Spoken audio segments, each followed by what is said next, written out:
freedom.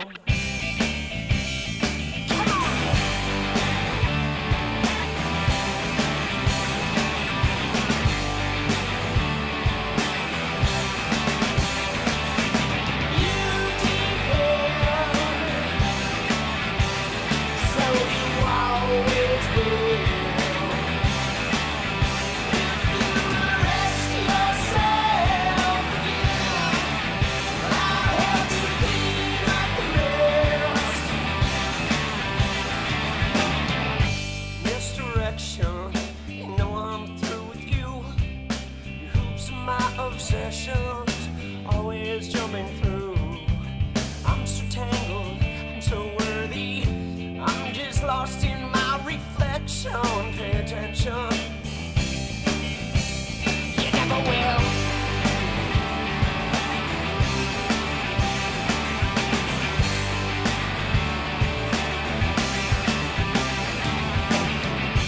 I will overanalyze and fall victim. Myself, I'm still tangled, I'm not worried, 'cause I am caught up in this perfection. Pay attention, yeah, you never will, 'cause you depend, so you always will. If you arrest yourself again, I'll help you clean up the mess. I wonder if you ever did.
is what I think. I will drown in pink. Yeah, yeah, yeah, yeah.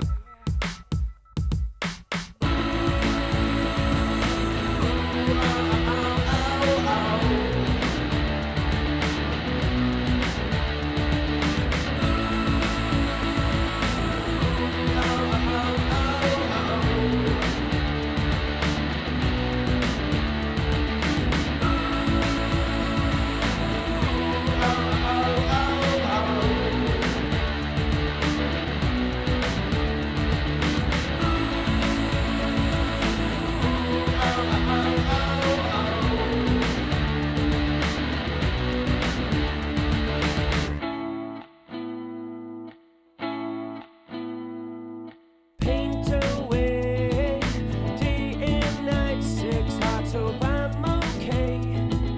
You're alright, goodbye then if you dare. Someone new is pulling everywhere. I'm afraid to let them. Nothing is what I say. I feel far away. Nothing is what I think. I will drown in pink. Yeah, yeah, yeah, yeah. Nothing is what I say. I feel far away. Nothing is what I think. I will drown in pink. Nothing is what I say. I feel far away. Nothing is what I think. Nothing is what I think. Yeah, yeah, yeah, yeah. 'Cause I will drown in pink. Oh, oh, oh, oh.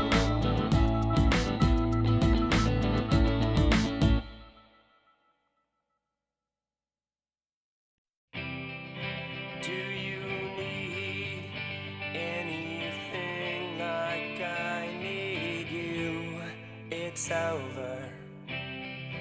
Do you need anything like I need you?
𝗙𝗍, let's go. Oh, wrong button.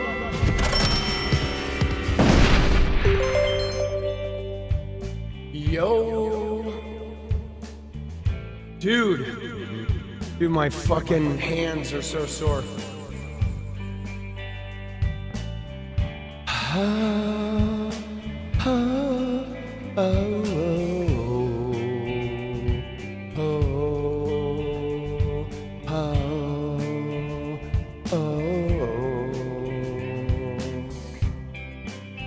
Yo. Dude, how we doing? Sunday night. Dude, the Mariners got fucking hammered again, bro. What are we doing?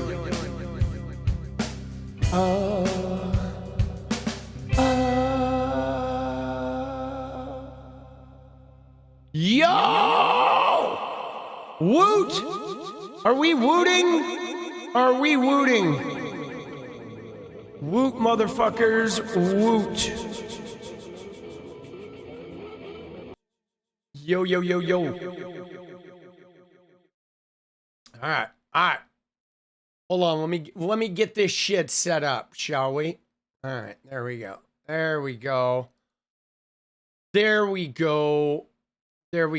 How we doing on Sunday?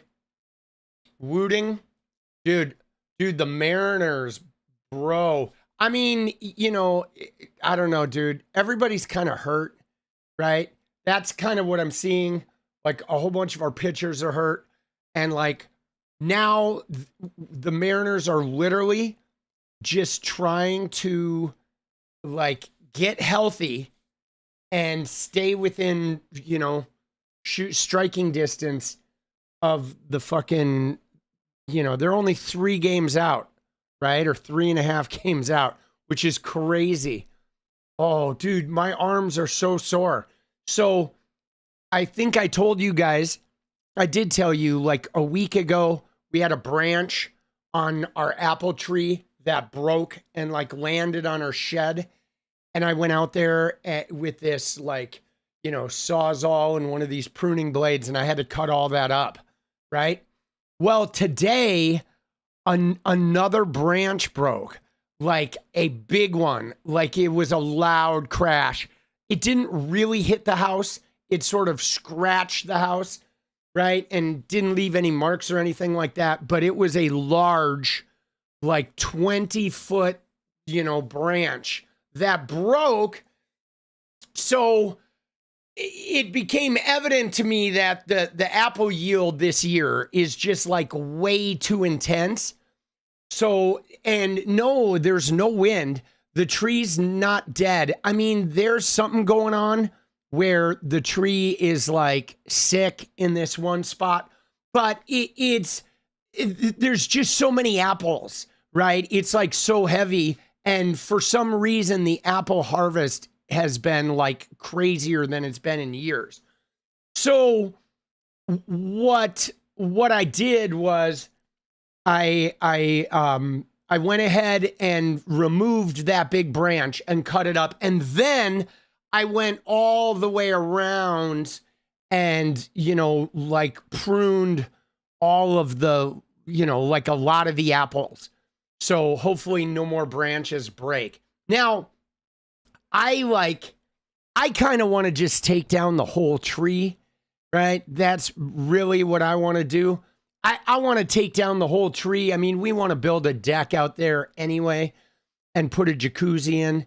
So I sort of want to get rid of the whole fucking tree. And I might just do that. It's hard though. It's hard. Like getting rid of a tree in Portland is like very hard. They don't like, the city will prevent you from cutting down trees. You know? Dude, it is like, it's crazy, right? It is crazy.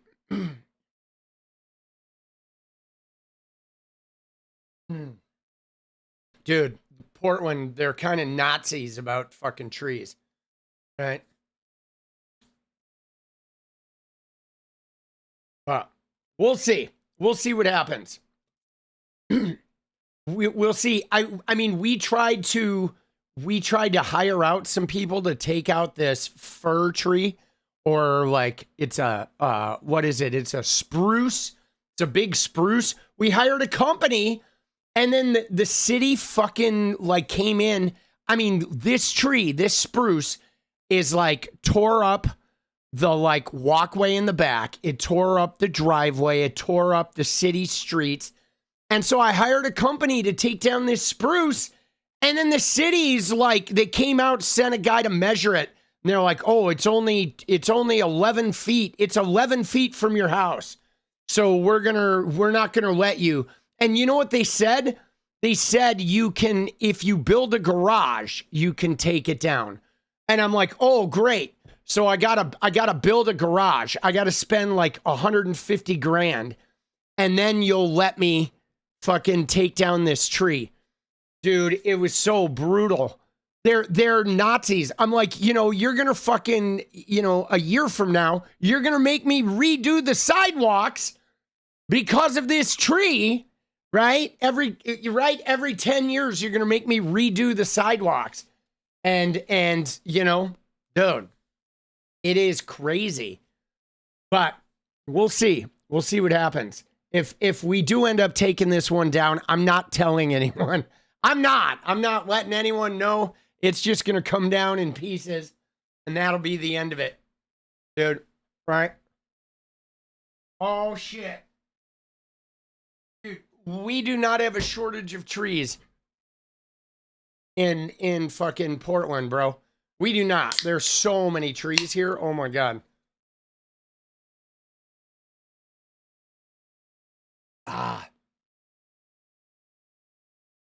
Let's go. Let's go, baby. But dude, my fucking, oh dude, my wrist, my hands are killing me. Deny everything? Deny what tree? I don't know no tree. I know nothing about a tree. In Oslo, there's a group of people who do that for a living. That do what for a living? That get rid of trees. Dude, it's crazy. Like, it's just wild. Our neighbor, one of our neighbors had a tree that was like dying in his front yard, and the thing literally just fell.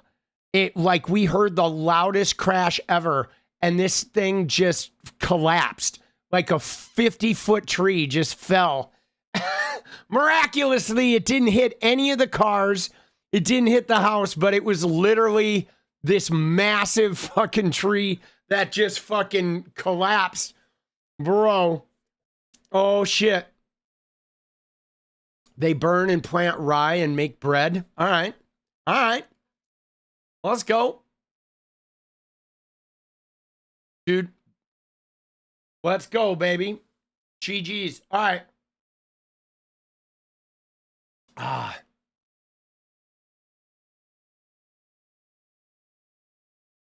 The Widowmaker, it was. Yeah, dude, we were glad no one got hurt too. It was crazy. All right. So, tonight's show, what are we going to do? Tonight we're going to go and, I'm going to try to keep tonight short because, dude, I got to get some rest.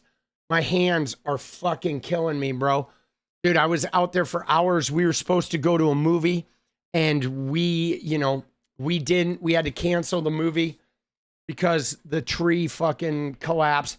But I did like prune it considerably. I got up on the shed. I got up on a 20-foot ladder, and I took a lot of the like weight.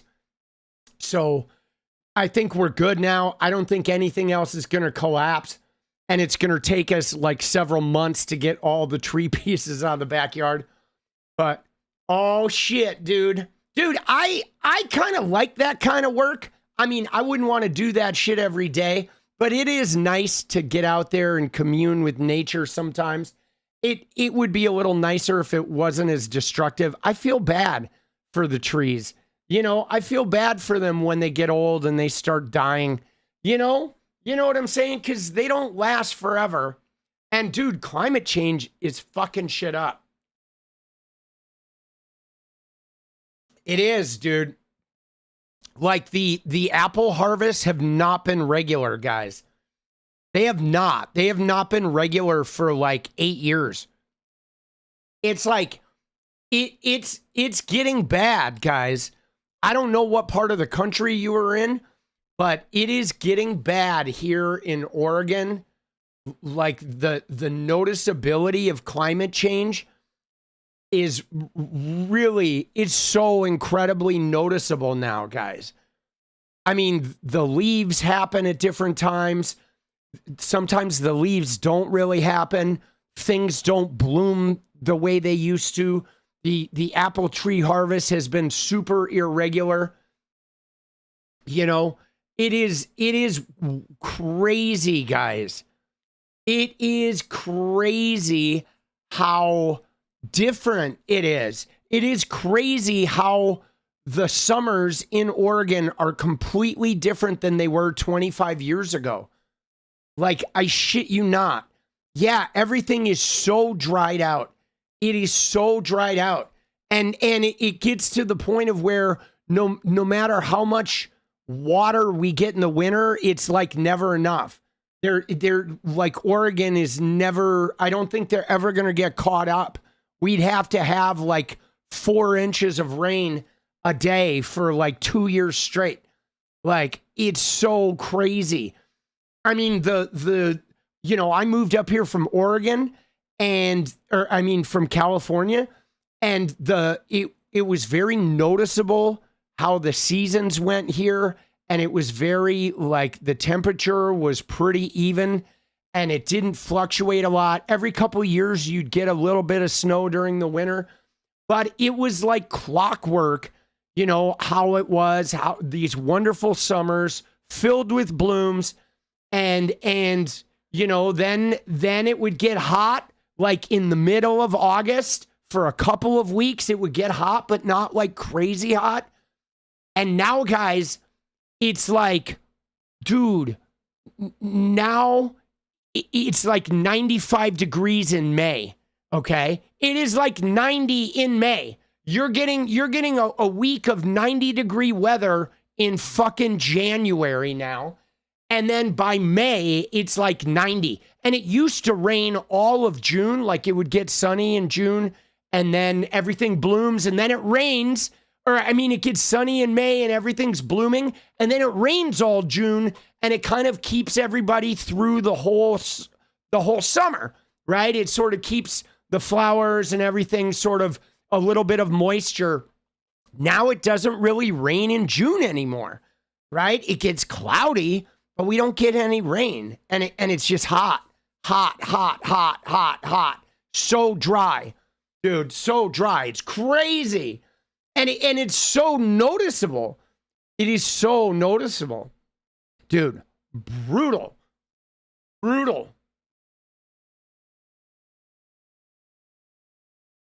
Ah. Yeah, it's wild. It's wild.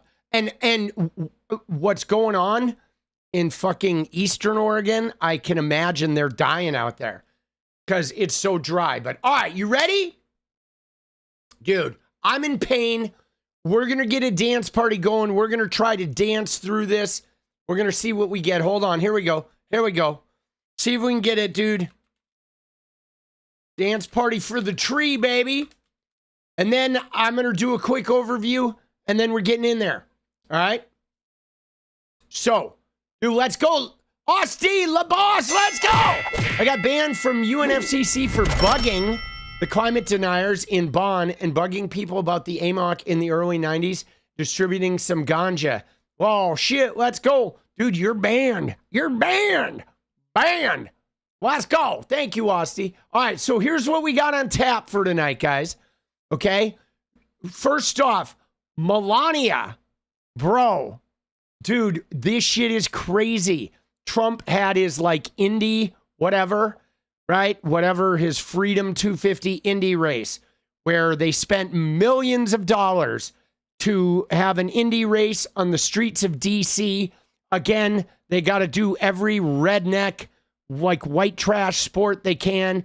And so they ruin the roads. millions of dollars spent on the barriers and all this shit to set up and tear down and clean up. And right, they do this shit that's totally unnecessary so Trump can stroke his nads while everybody's fucking starving. But dude, Trump had both of his women there. It was just like the 1980s, guys. Melania showed up and Natalie Harp was right there in the background. Natalie Harp went home with the president. Dude, it's crazy. Some of the pictures, the images from today are wild. And again, guys, this isn't just some sort of like whatever gossipy shit. There's a real security risk here, okay? There is. There's a real national security risk with who is this woman? Who is in this woman's ear?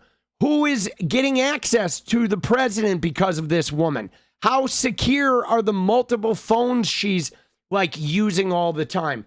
What's going on? Why did she not do a security clearance for like a year? I mean, there's some real chaotic shit going on with that. So we're going to look at all that. Then number two, we got to go look at the WNBA, guys, because they are, again, there's like 20 anti-trans people that are trying to like hype up their nonsense with the WNBA. But there's a video today, guys, that is chef's kiss. All right. And so we're going to watch this video where the anti-trans people get clobbered in the video. It's amazing. Somebody figured out the question to ask these people to sort of expose their whole game. So we're going to watch that video and we're going to talk about the bullshit that went down at the game tonight. Then I do want to look a little bit at what 𝗏𝗍touch. I think it was Ben. It may have been Brett. One of the 𝗏𝗍touch guys wrote kind of a poignant article today that about like the good news. And I want to read that and I want to share that with you guys because we know that, like, my God, we're flooded, we're overloaded, there's so much chaos. It always feels like, oh my God, what's coming next, right? It feels like it's going off the rails. We're never going to survive this. But there's actually been a lot of good news lately. And the guys from 𝗏𝗍touch wrote this nice article about, I don't know, something to sink your teeth into if you've been feeling overwhelmed lately. I think recognizing some of the good that's taking place right now is we're going to look at that, right? And then we'll look at some MAGA hogs, or maybe we'll talk a little bit about Gary. We'll whatever time we have left over, if we have any, we will look at some of that. But yeah, this 𝗏𝗍touch thing was kind of nice. In fact, let's start with the 𝗏𝗍touch thing.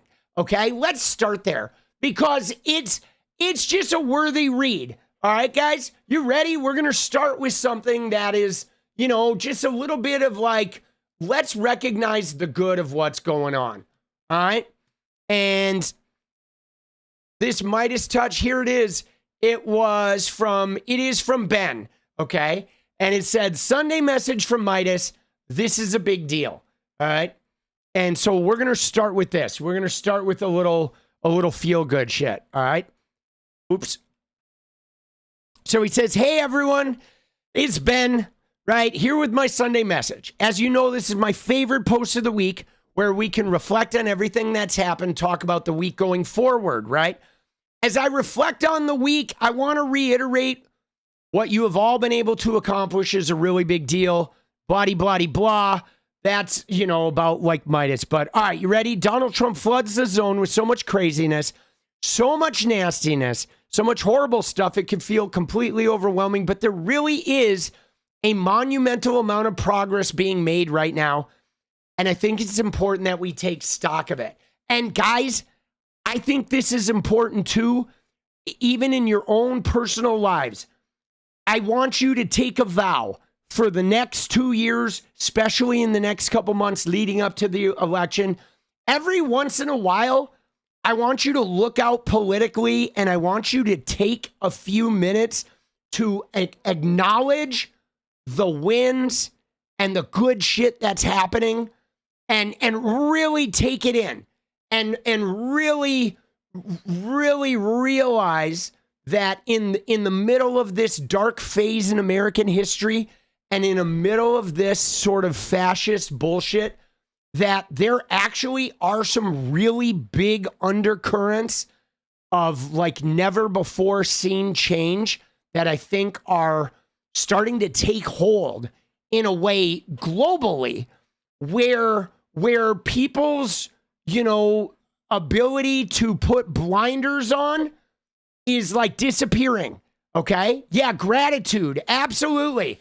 Gratitude and hope, right? And hope, staying in touch with that hope, guys, that like what we're going through right now is not for naught. Okay. So try to take some time and center yourself in that. I do this a lot, guys. I do this a lot. I spend time centering myself in the positives. Okay. I do. In the wins, I take every fucking win, man. I take every win. You know what I'm saying? Like right now, dude, I can barely put any pressure on this hand, but dude, I can move this wrist. That's a fucking win, baby. Right? Oh yeah, baby. Right? Every win. All right. What is this hope you speak of? All right. So here we go. So he says, let's talk about it. All right. And here's number one. In the past week, we have seen numerous top White House officials announce they will be resigning. You truly have the rats fleeing the sinking ship. Now, guys, with this, I want to look at the entire last year. Okay? Bondi, Bovino, Noam, right? Cash Patel, Trisha from Ohio. Now we have Caroline Leavitt. They're 𝗙𝗪𝗓. They're jumping. They have been jumping, guys. And they know that come November, bad things are coming. Okay? They know that Trump's power is disappearing. They know that they're leaving. And in fact, guys, in addition to them jumping, we have shit like this going on. Hold on, you ready? We have, in addition to the jump, watch this. Okay, look at this. This is Dr. Oz today on fucking Maggie Brennan's, right? Margie Brennan's. Watch this. The CDC released new numbers last week showing 92% of the nation's kindergartners were vaccinated from measles in the last school year, but that's below the 95% herd immunity threshold. Now, the administration has started really encouraging people to get the MMR vaccine, but President Trump also said this. Take a listen. In 3 separate vaccinations given at separate times. Together, there could be a possibility they're quite lethal, and separately, it looks like they are not at all lethal, but just very effective. So the MMR, we want to have separate visits, separate times. Dude. The president twice said the shot may be lethal. Do you want to clarify that? We want patients to get the treatments that their doctors are recommending to them, but we also want parents to have the autonomy to decide what their kids receive. My job at CMS, on the MMR vaccine, but all the vaccines. My job is to pay for the vaccines. But he said it was the MMR vaccine. He used the term lethal. That's what I'm asking you to clarify. The president wants Americans, and he said this many times, to get vaccinated as their doctors recommend, as long as they have a choice in the matter. The challenge we're running into is that many states have not clarified that, and actually it's harder for parents to ask these difficult questions. And Margaret, here's the real issue. The MMR vaccine is not offered in 3 separate shots. Merck, which produces it, said they couldn't offer that for another 10 years. Currently, it is only offered as a single shot. The president called that single shot lethal.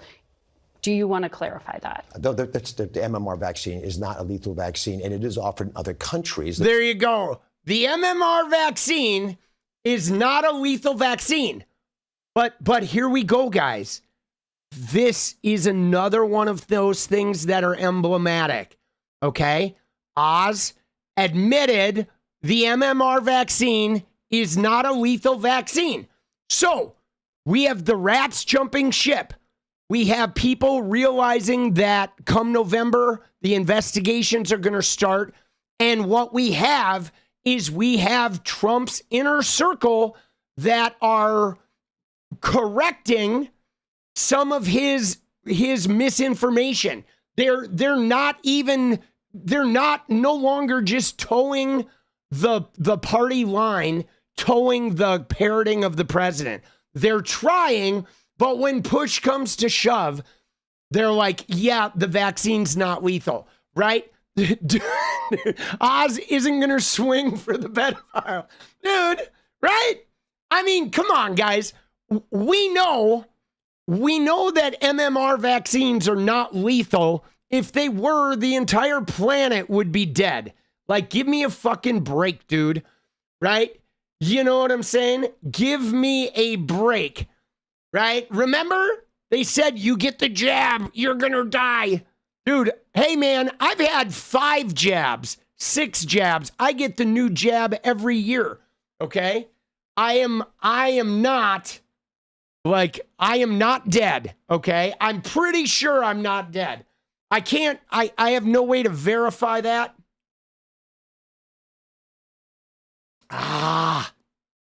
But that's part of the good news. You ready? You have a White House that recognizes it is likely going to face massive losses in the midterms, and then relentless, aggressive investigations into all of the criminality that has taken place. We should never get too confident in the polls or anything like that, but most polls are not only projecting the House, but they're also suggesting we could win the Senate as well. Guys, the Senate is definitely in play, guys. The Senate is 100% in play. All right? But here's the big part. You ready? Listen to this. Now take in this next section, because I think this next section that 𝗏𝗏 writes about is one of the most profound benefits we are experiencing and our kids are going to experience as a result of Trump, like, you know, pushing his way into office again. This is a sea change, guys. You ready? He says, Ben says, I believe it's increasingly clear that the American people want generational change. They don't want to simply go back to the status quo that existed before Trump. They actually want a government rooted in the people and focused on addressing real concerns. Okay? People are demanding accountability. They want a government that fights for them. They don't want fraudsters. They don't want promises. They don't want to hear like, yeah, we're going to lower costs, and then they do thousands of stock trades. They don't want a system that benefits only the oligarchs and Epstein class, and they don't want a system that allows a future Trump to shit on everybody again. Okay? This week, we've seen major developments with the Epstein files, with Katie Fang's lawsuit, right? More files are coming. People, there's a lot of independent journalism. Like you have Katie Fang, you have the stories about Natalie Harp that have broken. You have Maggie Haberman's book, right? With what's his name? Is it Swan? That book that has unearthed a lot of the inner workings of the Trump org, like his behavior during the war and people that have been leaking information. A lot of people have been leaking and speaking up and have been fighting back against the misinformation. There have been a lot of, we still, guys, nationwide, guys, we still have people that are out every day who it's Haberman and Jonathan Swan. That was the book, Regime Change. Okay, so there are still people, okay? There are still people, guys, that are out every day on the streets logging ICE, chasing ICE around, you know, identifying the cars that are snapping up people. I mean, there's groups here in Portland that are like very focused on this, and they've been using social media like really, really well. You know, the resistance has not lost any steam, guys, despite like the shootings and the shakeups and all of Trump's threats. I feel like the resistance has been like fucking, you know, just grinding the gears really, really well. Okay. You know, the shit, the military shit. Okay. Now he says, right here. Okay.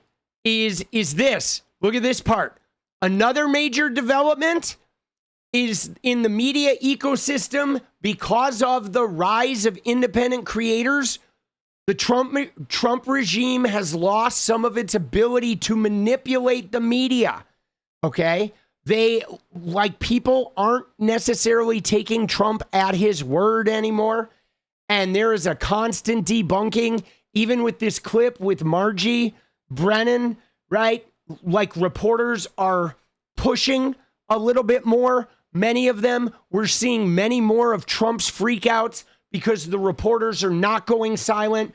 When Hegseth tried to get all the reporters out of the Pentagon, they fought back. I mean, it has not been optimal, okay? I don't want to pretend like we've arrived or anything, but I will say that a lot of people have been pushing more and forcing the issue and really putting these stories out there and continuing to dig into them without like backing off. And people aren't simply accepting the Trump narrative like they once did.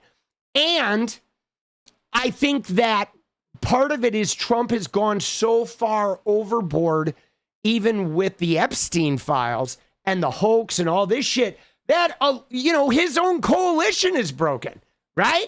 I mean, it is. You know, you have Candace Owens and Tucker Carlson and Anna Kasparian and MTG. They're all like, dividing and conquering. I mean, dude, a lot of this shit is actually, I don't know. I feel pretty good about where we're at, guys. I feel good because, guys, let me tell you, I was nervous the first 6 or 7 months of 2025, guys. I was honestly, I was super nervous. Okay, dude, Ethan, let's go. Let me tell you, they rolled out all of those executive orders, and the government was intervening, getting the Tates out of their house arrest. You had TikTok was being taken over by Ellison. There was just this nobody from the Democratic Party was stepping up, and it felt like, oh my God, they're gonna cram fucking Project 2025 right up our asses. And then, man, the second half of 2025, guys, was all us. Okay? Charlie Kirk got murdered. The narrative around his murder collapsed. ICE overshot their mark and shot citizens. The protest rage, people fought back in Delaney, in Chicago, in Portland. You had shit like the Antifa frog coming through. We wiped with the elections. Democrats have been winning consistently, breaking up supermajorities at the state level. Dude, the second half of 2025 and this year has been huge. Okay, the Epstein files rolled out. We haven't gotten, we're not there. Okay, but Project 2025 is not being executed. Okay, it's not being executed, guys. They're flailing now. They're flailing. And you're going to see that when we look at the WNBA. Dude, they're flailing. They're out there. They're fucking, they are flailing. They don't have the institutional power that they had. And yeah, somebody said right there, dude, they've been losing in court. Oh my God, dude. They've been losing in court so bad, guys. Dude, Jason's, let's go. Jason's Australia on a couple shrimps on the bobby. Let's go, baby. Dude, Minneapolis, guys, I'm going to tell you right now, guys, it's been Minneapolis, Chicago, Seattle, Portland, New York, LA. Okay? Those 5 cities have been carrying the whole fucking country, dude. I shit you not. Okay? LA, New York, Seattle, Minneapolis, fucking Portland, and Chicago have been owning. They have been owning, guys. They have been owning. They have the legal teams in those states have been gutting like a lot of Trump's fucking, crazy initiatives. I mean, we're not done, okay? We're not out of the woods yet, but we have been owning. And we've been doing shit. Like, think about this, guys. Feel me on this. You ready? If you can hear one thing from this thing, I want you to hear me on this. One of the most prominent right-wing figures got executed on live television, okay? One of the most, if not the most prominent right-wing voice was gunned down on live TV, and the narrative they tried to spin that it was the violent left, we can never vote for leftists again, like the left are violent, we need to shut them down. That narrative has taken hold 0%. 0%. More people from both parties believe Israel and 𝗙PUSA had that to, like, they believe they had more to do with Charlie Kirk than the left did. And guys, that shows you where their institutional power is. Despite them saying the left shot this guy, we've won like every election across the board, guys. People are voting for the left, even though everyone on the right is like, they're killing us. Dude, that's a big deal, okay? That is a big deal. That is a fundamental, like, massive fucking win. It just is, guys. It's their narratives aren't taking hold, okay? Their narratives aren't taking hold like they did in 2024. And part of it is because Trump is botched. He didn't fix anything. He's made it worse. And so, he said, hey, I'm going to fix all this shit. And none of this shit is fixed. And he's like, Biden did it. And people are like, Biden didn't do this, dude. Dude, this is good. Okay? This is good, guys. Right? You got to take the win. You got to take the win. Now, I don't want you to sit on your laurels, but what I want you to do is I want you to get motivated for the next 3 months. Okay? Seriously. Okay? 2.5 months, right? September, October, and 1 week of August. We have we have 2 months and 2.5 weeks. And we need to be energized. We need to not be dooming. No dooming. There's going to be no fucking dooming. There's going to be the elections are not getting canceled. They're not fucking spiking the punch. Okay? You need to get centered with the fact that we're winning right now in every possible way. And they're incompetent and everybody's jumping ship. They're getting like the house cleaned. Okay? So we have a once in a lifetime opportunity, guys, to come together and to bang this shit through. Okay? I don't care. I don't care the Dem. We're pushing through the Dem. I don't care if they're AIPAC funded. I don't care if they're fucking DSA. Okay? Every primary winner, we're pushing them through, period.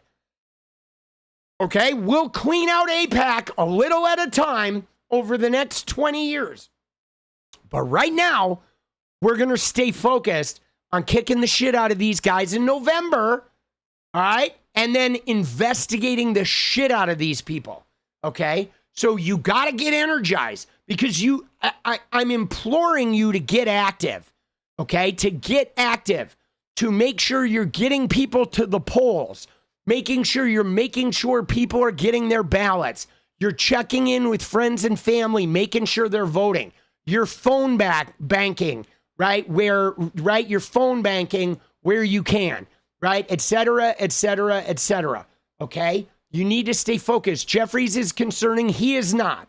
Okay? You can't worry about fucking Hakeem Jeffries. His job is safe right now. You just ignore the noise, guys. They're just trying to give you bait. Okay? Like AOC, Mamdani, Bernie, everybody's in with Jeffries. So forget about Jeffries.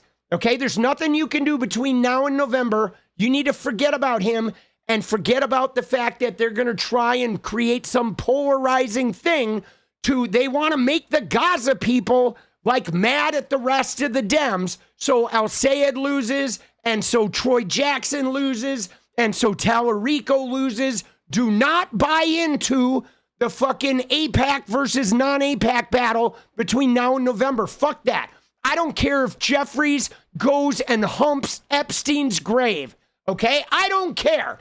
Okay? Right now, we're just focusing on getting all the Dems winning in November. Okay? I don't care. Okay? I don't care. They're trying to like polarize this shit, guys. They're trying to use Hasan Piker. They're trying to use Hakeem Jeffries. They're trying to use John Fetterman. They're trying to use AOC. You saw there was an article today about Joe Manchin, right? Joe Manchin saying that like he wouldn't support an AOC presidency. I mean, they're pulling every fucking split the Dems card they can. Okay. Now, I'm not going to say that I like Hakeem Jeffries meeting with Jared Kushner. No, that's total bullshit. But I just am not going to focus on that now because we need everybody to win. Okay. We can focus on that shit later. All right. You know what I'm saying? I think that story is more trying to split the Dem party, guys. I honestly do. All right, dude, be rebellious, be loud, be there to vote. Let's go. Dude, let's go, dude. Aussie, let's go shrimp on the bobby, motherfuckers. All right, guys, we have a minute and a half. We need 25 in a minute and a half. We're going to reset. I'm telling you right now, I think they're trying to sow discord in the Democratic Party. They're trying to get the AIPAC people, the non-AIPAC Dems against the AIPAC Dems, right? Primary Jeffries, there's nobody to primary Jeffries. Dude, that shit's already over, dude. Sean, the primary in New York City's over, boss. Jeffries is not going anywhere. Okay, Jeffries is firmly ensconced with the DSA and the progressive leaders of the coalition. He has saved his job. I don't know what he's doing with Jared Kushner. I don't know if he's trying to, what he's trying to manipulate in there or how he's involved with that. I don't really care. I think right now his job is safe, and you guys need to recognize that and need to focus on, not worrying about it. Okay? When it's time for Jeffries to go, Bernie and Mamdani and AOC and everybody else will jettison him. I don't think he's going anywhere until after the 2028 election. Okay? So I would not worry about that shit, guys. They're gonna try to divide us with that. Okay? Dude, let's go all day! Let's go, baby!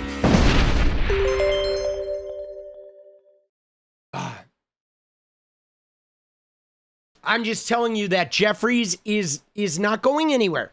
Okay? Jeffries is not going to be primaried between now and 2028. It's not going to happen. There's too many people protecting his job. Okay? You need to wake up. And I get it. You don't have to like Hakeem Jeffries, but he's already guaranteed a spot at the table. Okay? They're I think it's because of his fundraising. I think that they realize they need him in 2028, guys. Okay? We're not going to be able to take care of the presidency in 2028 without the money connections that go through Hakeem Jeffries. And so he is safe for the time being. Okay? He is safe. You just have to accept that. You know? right? You gotta take cues from the people at the top, okay? I look at AOC and Mamdani. You can hate Jeffries. Dude, you can hate him all you want. I just don't want you to waste too much time wishing he'd go away when it's very clear that he's not going away, okay? And that is factual, because there are the powers that be at the top of the party have already made a deal with him. You know, they've made a deal with him to keep him safe. And I'm going to trust that that's purposeful, okay? I think it has to do with the 2028 elections, guys, okay?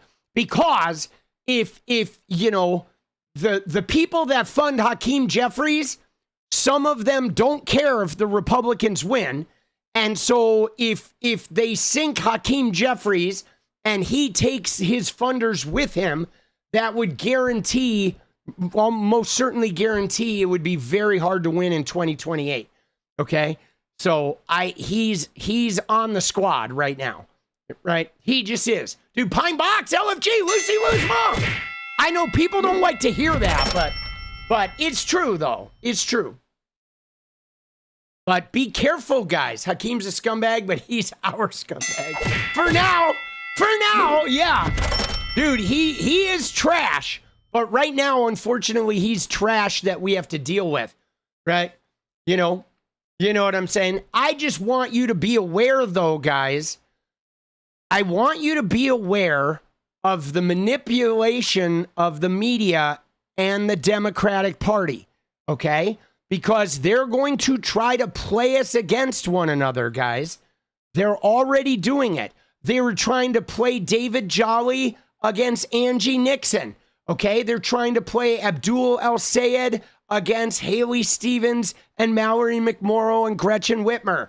Okay, they're trying to play Hong against Crowley, right? The media is trying to split the Democratic Party. All of these billionaire-run organizations, they're now talking about Manchin and AOC. They're talking about Fetterman and the Dems. They're talking about fucking Hakeem and Jared Kushner. They're doing everything they can to get us ruffled with one another. And we just need to hug it out until after November, all right? And again, I don't care. Like I said, I don't care if they catch Hakeem Jeffries trying to hump Jeffrey Epstein's corpse. I'm like putting my arm around him and welcoming him on the team so we win the House in 2026, dude. Right? That's it. I don't care. We're all in. All primary winners, right? Crowley, all of them. All the primary winners, we're in, right? Don't let them fuck with you guys. Because they're trying really hard. They're trying really hard to sow discontent. That's what the Hassan Piker thing is about more than anything, guys. Okay, the Hassan Piker thing is not about, oh my God, Hassan's going to make Dems lose nationwide. No, they're trying to weaken the Democratic fucking coalition, guys. They're trying to focus on Hassan Piker. And they're trying to make Dems afraid. Oh, Hassan Piker's going to sink your campaign. Oh, Angie Nixon, socialist, is going to sink the campaign. They're trying to make us eat ourselves and get mad at each other so we don't show up. All right? Do not fucking let that shit happen, guys. Okay? Do not let that shit happen. There's going to be a lot of games, guys. The Dems are not fighting, and they want us to be fighting, guys. They do. They want us to be fighting. Don't let them get to you, okay? Don't let them get to you. Man, I'm telling you, dude, if we fucking get there, you're saying watch who's stream and chat, right? Are you talking about Hassan's stream and chat? Dude, I watched Hassan's stream for like every day for like 2.5 years, a couple of years ago, right? I don't watch any streams really that much now because I'm always editing videos. but I've watched a lot of Hassan Piker. I mean, the reason I'm here before you right now, guys, is because of Hassan Piker. If there was no Hassan Piker, I wouldn't be a political commentator right now, right? So like him or hate him, he's part of the reason I got inspired to get into this, you know, because he is an activist, okay? You may not agree with some of his crazier beliefs, but he is a passionate guy that really does believe in the power of change, okay? And I think those kinds of people, even if we disagree with them, they're all like really important, guys. I mean, man, it's like this. Look at what they did with fucking Van Hollen today, okay? Right? They were going after Van Hollen about the DSA, right? Here. Where is it? Hold on. Let me show you this fucking tweet today. Was it 𝗙𝗡𝗏? I think it was on 𝗙𝗡𝗏. Dude. Okay. Where was it? It was... They're going after us with the DSA. But I thought, right here, you ready? Look at Van Hollen's answer here, guys. Let's delve a little deeper into this debate that you referenced inside the Democratic Party. Florida Congressman Jared Moskowitz fended off a DSA-backed challenger in his district, and he's taking a very different view of Democratic Socialists of America. Here's what he said about DSA members likely to join Congress next year. He writes, quote, "They're anti-American at their core." Incorrect. People who have said anti-American things and have said things that are pro-Russia and pro-China, should they really get a security clearance, he asks? Do you think the Democratic Socialists have a place in the Democratic Party, Senator? Yes, they do, as part of the debate. And in this upcoming election, candidates can be very clear about where they strongly disagree with the DSA, which is probably on most issues. But they can also talk about their own plans. So, you know, I'm not afraid of debate. I think that those in the Democratic Party who are afraid of a healthy debate are missing the point, because voters, including Democratic voters, they don't want to simply return to the pre-Trump status quo. They want Democrats who are going to stand for something. And I can strongly disagree with one set of Democrats. But I think that debate is healthy. Well, okay, talking about the debate, let's talk about the DSA platform. It calls for, in part, replacing the president and Supreme Court with an executive and judiciary chosen by and subordinate to Congress, and, quote, to abolish the Senate. Now, the thing is think about this, guys. Why is Kristen Welker spending her afternoon talking about the DSA? There's like 12 DSA candidates, guys, out there, right? Because they don't want change. Kristen Welker is a rich fucking Epstein class motherfucker. All of these newscasters are part of the Epstein class network. They don't want change, okay? And it's like, dude, there's like, right? I mean, you're not going to have the DSA. You would have to have like 400 DSA members to pull this shit off. So what are they afraid of, right? What are they afraid of, dude? She's sitting there yapping. But did you see what Van Hollen said? He's like, no, these people are like, they should be part of the discussion. Now, here's the deal, okay? Just because they want to replace the president and Supreme Court with an executive and judiciary chosen by and subordinate to Congress. Okay, so they want to have Congress, the 2-year like elected people. They want the group of Congress to select the fucking leaders. Okay, all right. Maybe you think that's crazy, but like this is not going to happen. Okay, but challenging the current system, wanting to evolve our Constitution, wanting to evolve our Supreme Court, where people like do shit like stealing Supreme Court seats, like presidents are winning with a minority of the vote.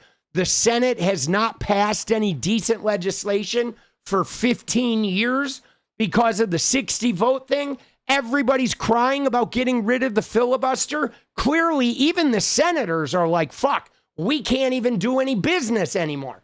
So you may disagree with the DSA's platform, but the fact that people want to change this shit is very relevant with a lot of people. Now, I'd rather have somebody who wants to abolish the Senate work with me on fixing the Senate than somebody who's like, man, I don't want to touch the Senate.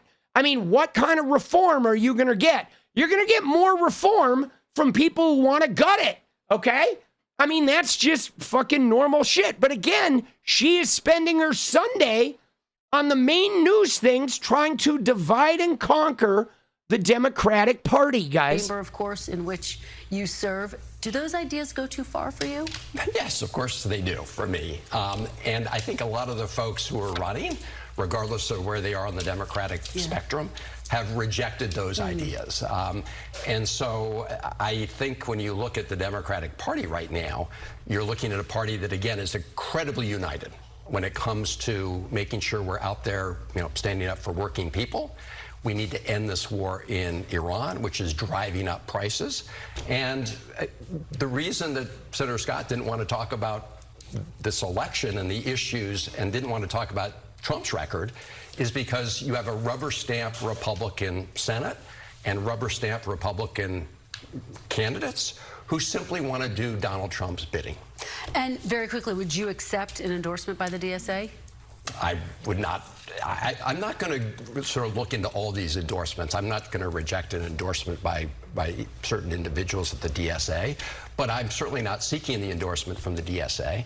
And but I do think, Kristen, that this whole debate is an effort by Republicans, as you heard from Senator Scott, to try to reduce the turnout for Democrats. I don't think it's going to work because at the end of the day, what unites Democrats is economic populism, standing up for working people. See, it's crazy because there's data centers, there's like utilities going up, there's a beef crisis, there was shitty lettuce, people are dying of fucking measles, there's a war, Trump is lying about the casualties, the tariffs are crashing, right? People are charging their rent on credit cards, and this fucking idiot, Kristen Welker, is talking about the goddamn DSA platform, right? Dude, she should get a boot in her ass and be thrown out of her fucking job. You know what I'm saying? Like, what the fuck is this show even? Kristen Welker, you suck, dude.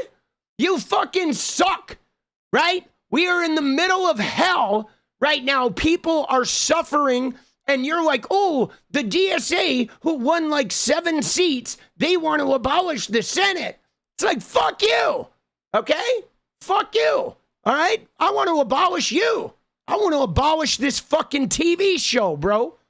Give me a fucking break, dude. Seriously. Dude, she's terrible, guys. But guys, you ready?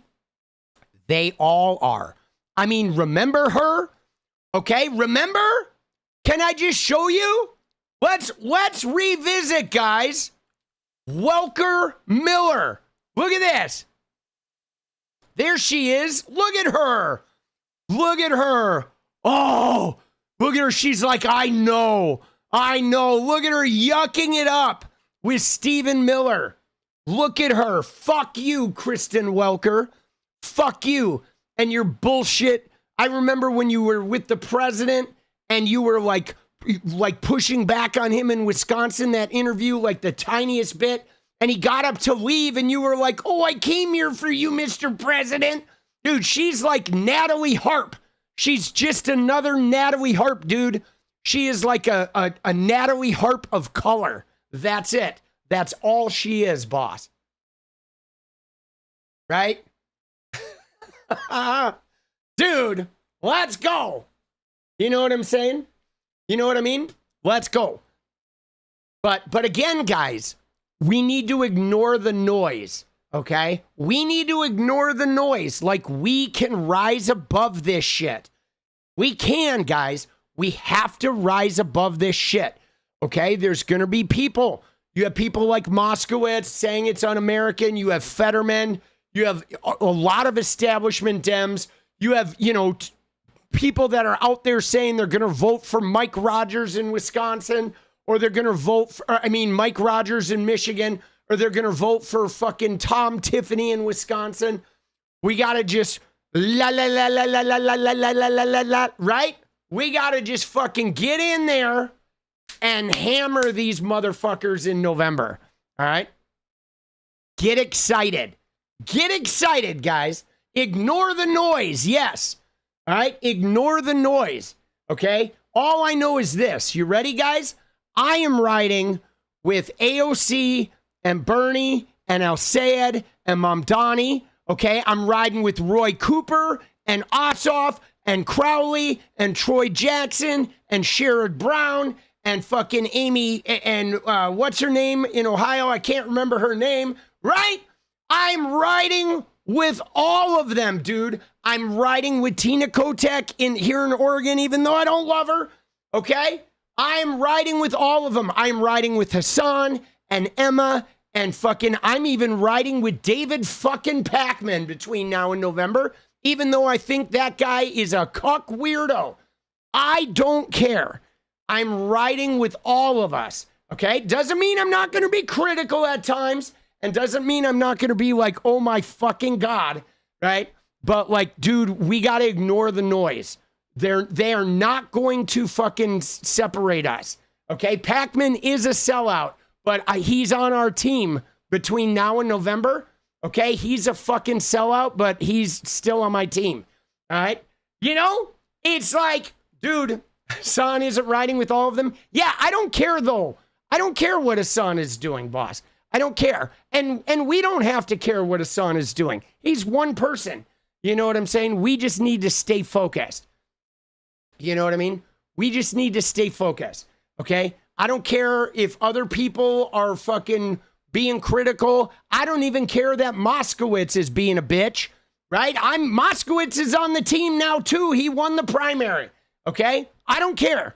Right? He may be a bitch between now and November, and he's going to run his mouth about anti-American and all this shit, but it doesn't fucking matter. We're going to push his dumb ass across the finish line too.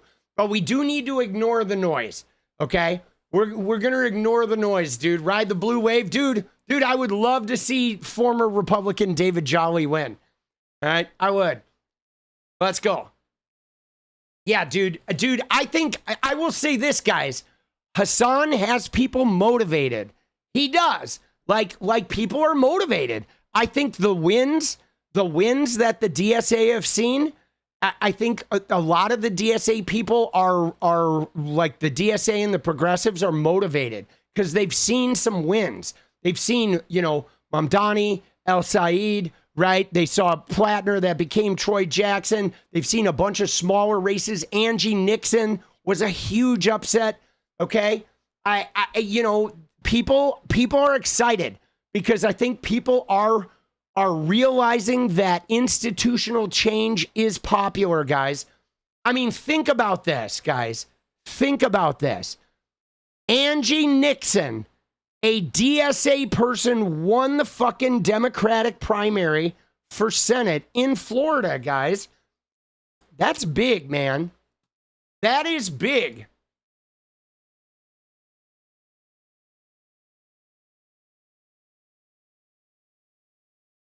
Right? That is big. Okay? And guys, you ready? Florida is a closed primary. Okay? So she didn't win because a bunch of Republicans voted for her. Okay? She won from Democrats statewide. Okay? She won a Senate election in Florida, guys. Okay? Statewide. That's fucking crazy. That is fucking crazy, guys. Dude, that's wild. All right? I mean, Florida has been like pretty fucking red since Obama, okay? Post-Obama. Dude. Yeah. Dude, I'm a little excited. I'm being reasonable. I think you got to remember, guys, it ain't over, okay? And as you've seen, we have to ignore the polls, okay? We have to ignore the polls. We need to come out in droves, guys. We need turnout, okay? We need turnout. We need turnout, all right? That's our thing. They are not motivated. They are not excited, okay? They don't want to vote. They don't, and because most of them are white, they know deep down inside on some level that they're unaffected no matter which way it goes, okay? But they are dejected. Like, we just need to stay excited to participate, okay? We got to. Excited to participate. Yeah, ignore the noise, dude. Ignore the noise. I mean, I know it's hard, right? You have people like the dude I debated the other day, like this fucking idiot, bro. He literally, look at him. All he does all day is talking about fucking left-wingers, dude. That's all he does. He does not tweet about Republicans at all, dude. Look at that. His entire fucking thing every day is DSA and Hassan. He's obsessed, dude. He is obsessed. Dude, that's all he talks about, right? Don't be this idiot, okay? Don't be this fucking idiot, guys. Ignore the noise, okay? He is a moron, dude. He is. I hate to say it. I don't want to be mean, but that guy is a moron. Bro, he is, dude. Oh, shit. Nerdy black woman says, my house rep is MAGA. She's done some bad stuff. I will ride with just about anyone who can get her out of office. Let's go. Dude, nerdy black woman, let's go. All right, let's reset, guys. Dude, let me see what we got here. All right, we got to reset the goal. I implore you to stay energized. Dude, John Wilson, let's go. Stay energized. Make those gratitude lists, guys. You gotta stay positive. Okay? We can do some real fucking damage here, guys. Who the hell is Hutch? He's just one of these liberal ass kissers. He's a former gamer. The reason why I know like these guys is because I came from the gaming world. So like Hutch and Hassan and Asmongold and me, and we all came from this gaming world, okay? So like it's like I know all these like political streamers that fucking, Destiny's another one, he's a fucking gamer. We all come from the fucking gaming world, but some of them are just like party clowns, okay? Dude, you owned a game store? Oh, shit, Jade. So right? Blue Dog? Yeah. Dude, yeah, that's what it is. It's like they're people, though, that just think like, oh, we don't want to change too much, Dude, but Hutch, though, is also like, he's trying to grow, and he's trying to grow like by being the anti-Hassan, okay? That's what he's, right? That's what he's doing, guys. He is positioning himself as the anti-Hassan, and he is trying to grow that way. That he sees that as his path to growth, right? Which is stupid. It's a stupid path to growth, right? You didn't like how he treated me? Dude, he's a clown, boss. I was not offended by how he treated me at all, dude. Mostly he was quiet while I talked over him. Dude, oh shit. Right? That's mostly what happened, was he sat there and watched me talk. Dude, Merc was talking shit about him. Who? Anthony Mercado? Is that who you're saying? He's talking shit about Hutch? Dude, he is a clown, dude. Oh shit. All right, let me set this up.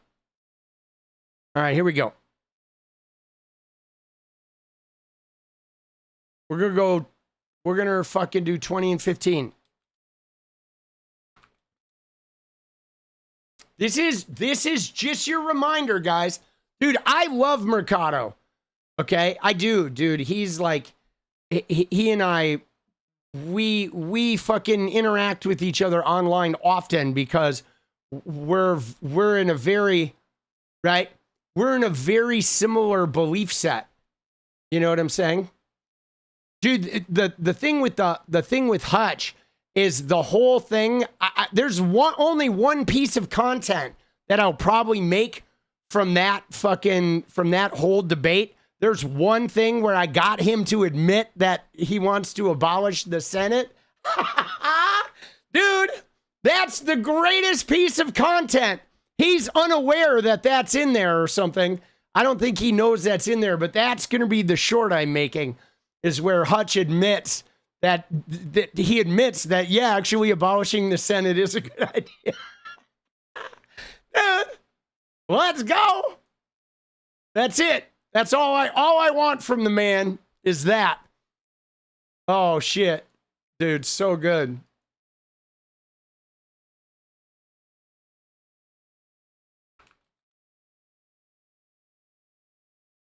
There we go. 20 and 15, baby. He had no idea how to deal with it. You've seen him talking about it with other creators? That's funny. Dude, I don't know, man. I don't think he's a bad guy. I don't. I just think he's he doesn't believe, right? I mean, I'm going to tell you guys, like the thing about change is it's like insecurity filters in there, guys. It takes a certain type of confidence to believe that you can change these things, okay? And this is why a lot of people get stuck in addictions, or they get stuck in bad relationships, or they get stuck in jobs that they don't like, because they don't believe. They don't believe in themselves. They don't believe they can get out. They don't believe that they can extricate themselves from some of these things. And a lot of this affects people politically. Like, I still think, guys, the Dalai Lama said something about America 20 years ago. Okay. The Dalai Lama said, America is a nation of low self-esteem. And I'm telling you right now, guys, that's the number one culprit in this country is low self-esteem.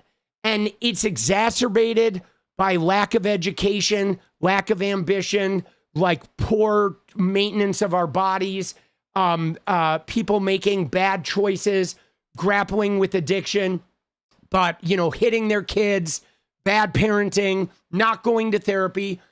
We are a nation of low self-esteem. And so we make a lot of bad decisions because we don't believe that change is possible. Okay, so we choose the path that is familiar and something we can navigate, and we don't really ask for much beyond that. And I think that has a lot to do with this. I think that it takes a certain type of confidence and belief in possibility in order to institute really big changes. All right, let's go, baby. Dude, do we need some Paula? Let's go. Dude, the counter is catching up, guys. Well, Paula. Hey!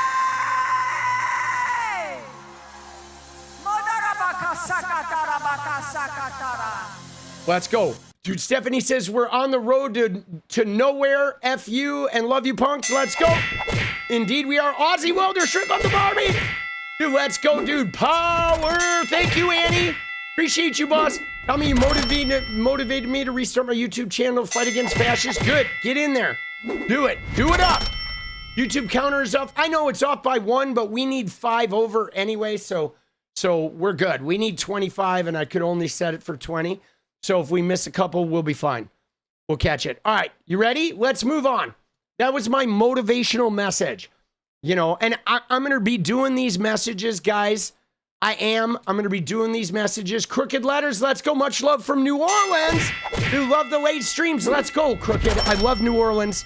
Dude, I fucking had some really good adventures on Magazine Street and wandering around the French Quarter and shit. The last time I was there, which was a long time ago, but it's a beautiful city. A lot of sadness, though. When I go to New Orleans, there's a lot of like, talk about a history of pain, guys. Oh my God. Like, you know, there's just a lot of pain that in the history of how New Orleans, the people that settled that city and made that shit go, a lot of fucking, a lot of harm, a lot of strife, right? New Orleans has seen a lot of strife. Dude, let's go, Gen W. Low self-esteem keeps the lever pullers pulling levers, keeps the miners mining, and keeps the miners terrified. Thank you, Austin. Let's go. I love New Orleans, though. It's amazing. Dude, the people there are fucking insane, dude. They are. They're resilient. They are resilient. Dude, it is crazy old. But guys, it was like, it's been like a war zone. Like, you don't even understand, or maybe you do, because of it being below sea level. Okay, before they knew how to make levees and shit, that town, that place flooded. Okay, it was the most important place in America because it was the mouth of the Mississippi River. So that means all commerce, like that city was the most important place in the country because it fed the entire country.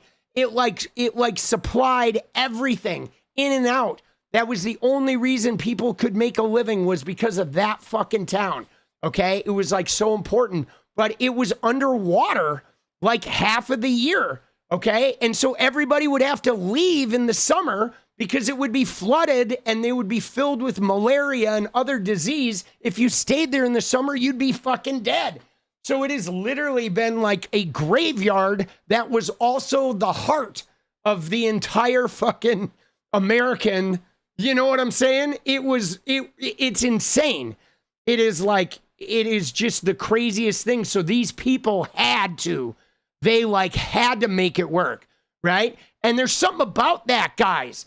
There is something about taking like something that is like, man, there's just no way this is gonna work. And you go in there and you fucking make it work, guys. And that is what I'm talking about. There's like a we're gonna do this regardless. And I get energized by that, right?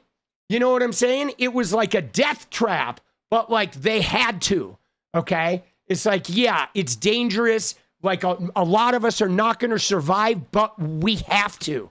And so we will. You know what I mean?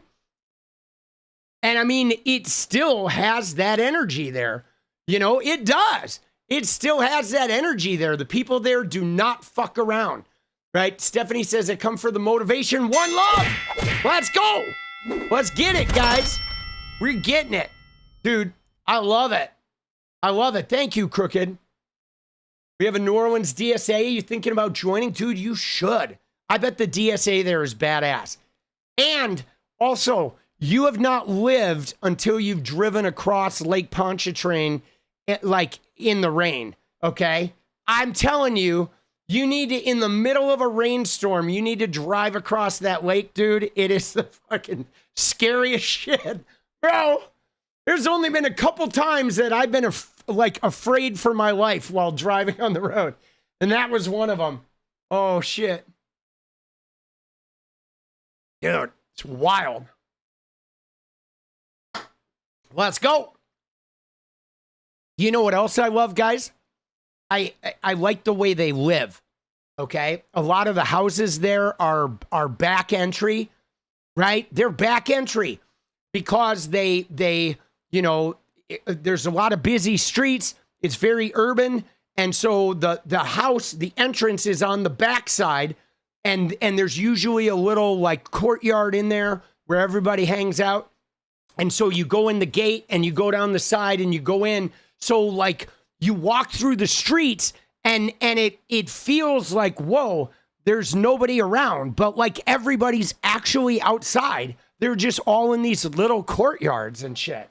it's like really cool that like you can walk through at night and you don't see people sometimes, but you can like hear them, right? It's really, I don't know, it's quite magical, dude. It's pretty neat. It's very European, actually. A lot of Europe does that as well. It's fucking cool, dude. I like the places though where there's like extreme weather or extreme circumstances. There's a type of mentality of people that live there. There's a couple spots in particular, like, you know, New Orleans is one, Oklahoma City and Norman, where all the tornadoes are. There's a type of people there that are like, you just can't fuck with them because they deal with so much like chaos and unpredictability. And same in North Dakota, right? You go to Bismarck and the weather up there is so fucking severe that there's a type of like unflappability in the people that live there. There's something that really, these really harsh conditions breed people that have a type of like, they're up for anything. And it's kind of cool, dude. It's kind of neat. Dude, you were born in Fargo? Let's go. Dude, yeah, the Dakotas are wild. I wish they weren't all like red and all old people and shit.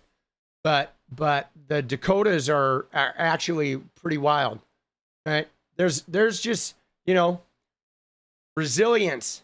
Let's go. Dude, I never saw Fargo, all right? I have to admit, I never saw Fargo, guys.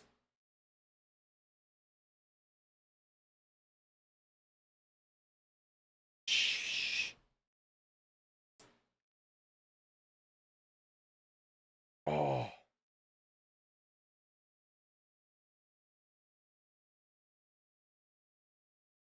Oh, all right, you ready? Let's look at some shit, shall we? All right. We're going into the bookmarks. Dude, we got to look at Natalie Harp, guys. Okay? Let's look at Natalie Harp here. Okay, so first off, we have Trump in his little Indy thing. Okay? Look at this.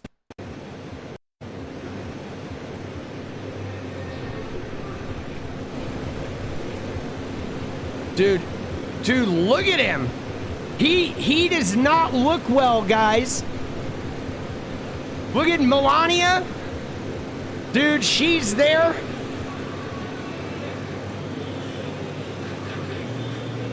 And you know why she's there? She's there because of the Natalie Harp story, guys. Okay? That is the only reason she is there. The only reason she is there. Can I show you the picture?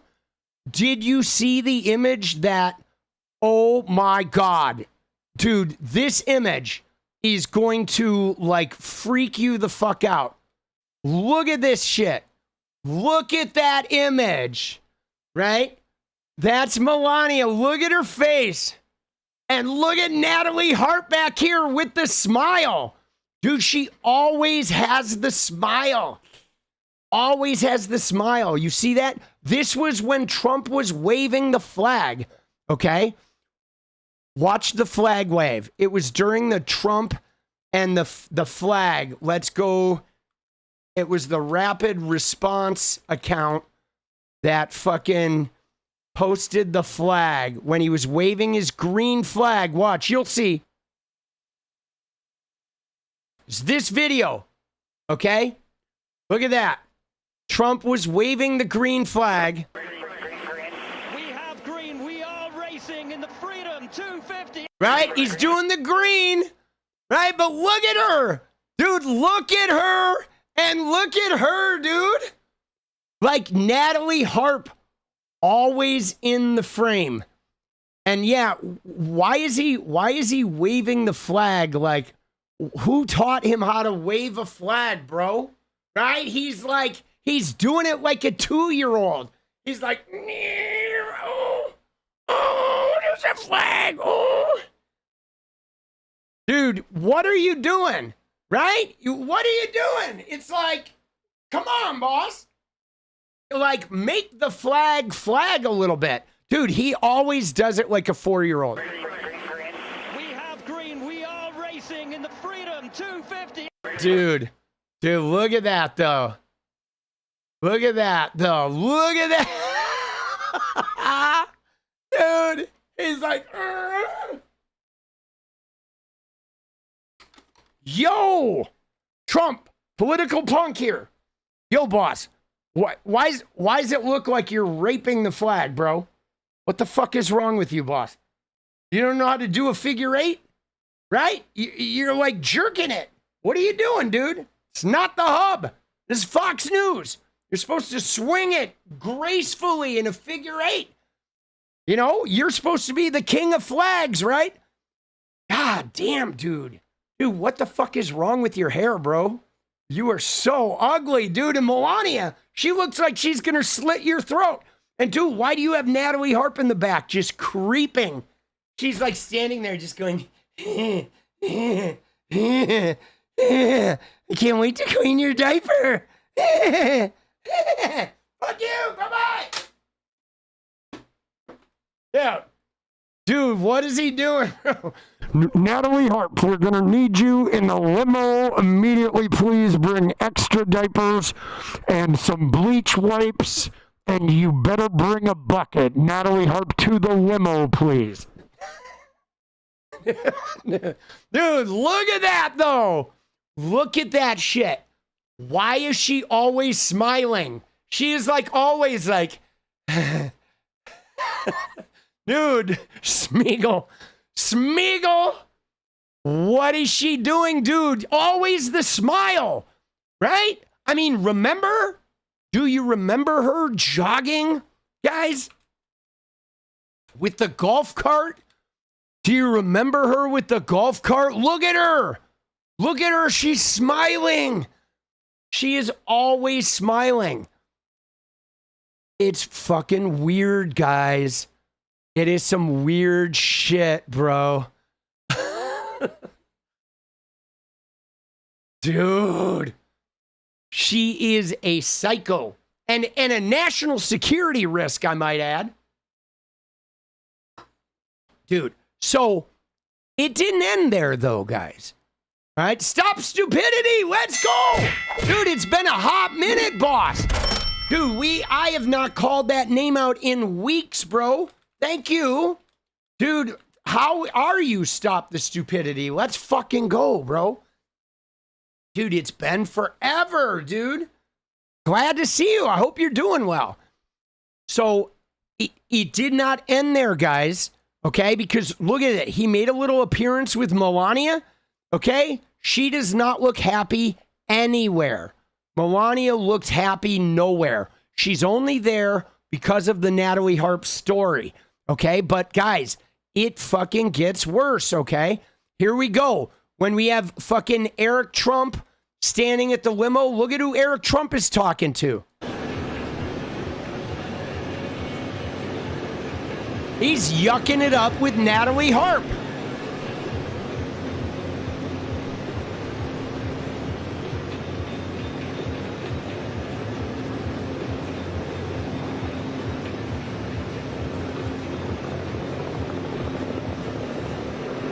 Again, the whole time, dude. Look at her. She never breaks a smile, guys. Look at that. Oh, wait. Dude, Eric spoke to her, I think. Oh, right there. Oh, my God, dude. She dropped the smile for like 5 seconds. That is crazy. But for most of this, look at that, dude. She is just smiling the whole time. Dude, stop the stupidity. Good to see you, too. It's been a while. I'm good. I hope we'll all be well with you. Let's go. Yeah, dude, we're doing great. Dude, we're doing great, guys. Oh, shit. We're 12 away. All right. So, guys, I fucking let the timer expire. Hold on. Let me reset. He might be tapping that. Now, let me just tell you, if Eric Trump were to be tapping that, I would understand. Because, guys, this is what Eric Trump goes home to. Okay? So, I mean, there is just like, look at this, bro. Dude. Eric Trump is in a special kind of hell, dude. Dude, what the fuck is going on with this, bro? Look at that shit, dude. Oh my, look at the arms. Like, what in the fucking, you know what I'm saying? Dude, what in the fucking Arnold Schwarzenegger? Dude, look at the hips, bro. What the fuck? What the fuck is that? Dude, yikes. I mean, I don't want to judge because, like, we all have different body types, okay? But she, you know, slings some judgment, okay? So she's getting a little back. Bro, like somebody do an intervention on this woman and make it so she doesn't do any more plastic surgery, guys. Okay? That is like vile. It is vile.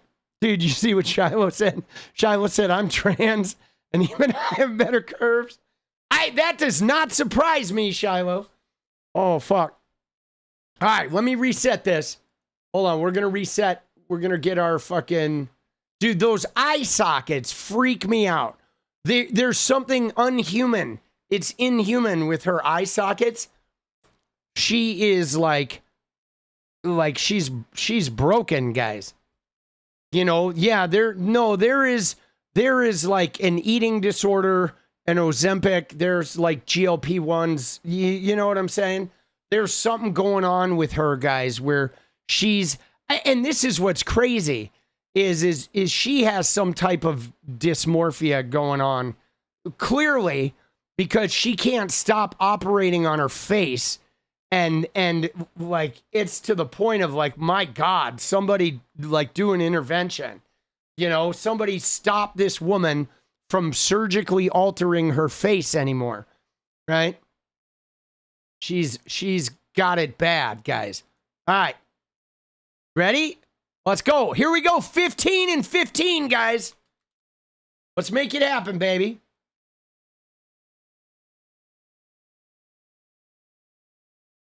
We got this. We got it. I believe in us. I'm going to pay attention to the clock this time. So yeah, so Eric's in a tight spot.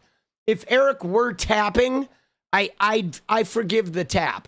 Okay? There's you know, if he is tapping, it's completely understandable. Okay? As I see it, Eric, you have freedom to tap. Dude, stop stupidity. Let's go, baby. All right. Again, you ready? Now look at Trump's hair, guys. We got hair watch. Dude, watch the hair.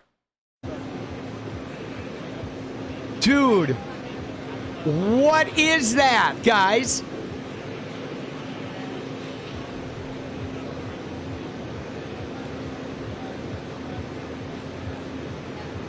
Dude, what in the toupee?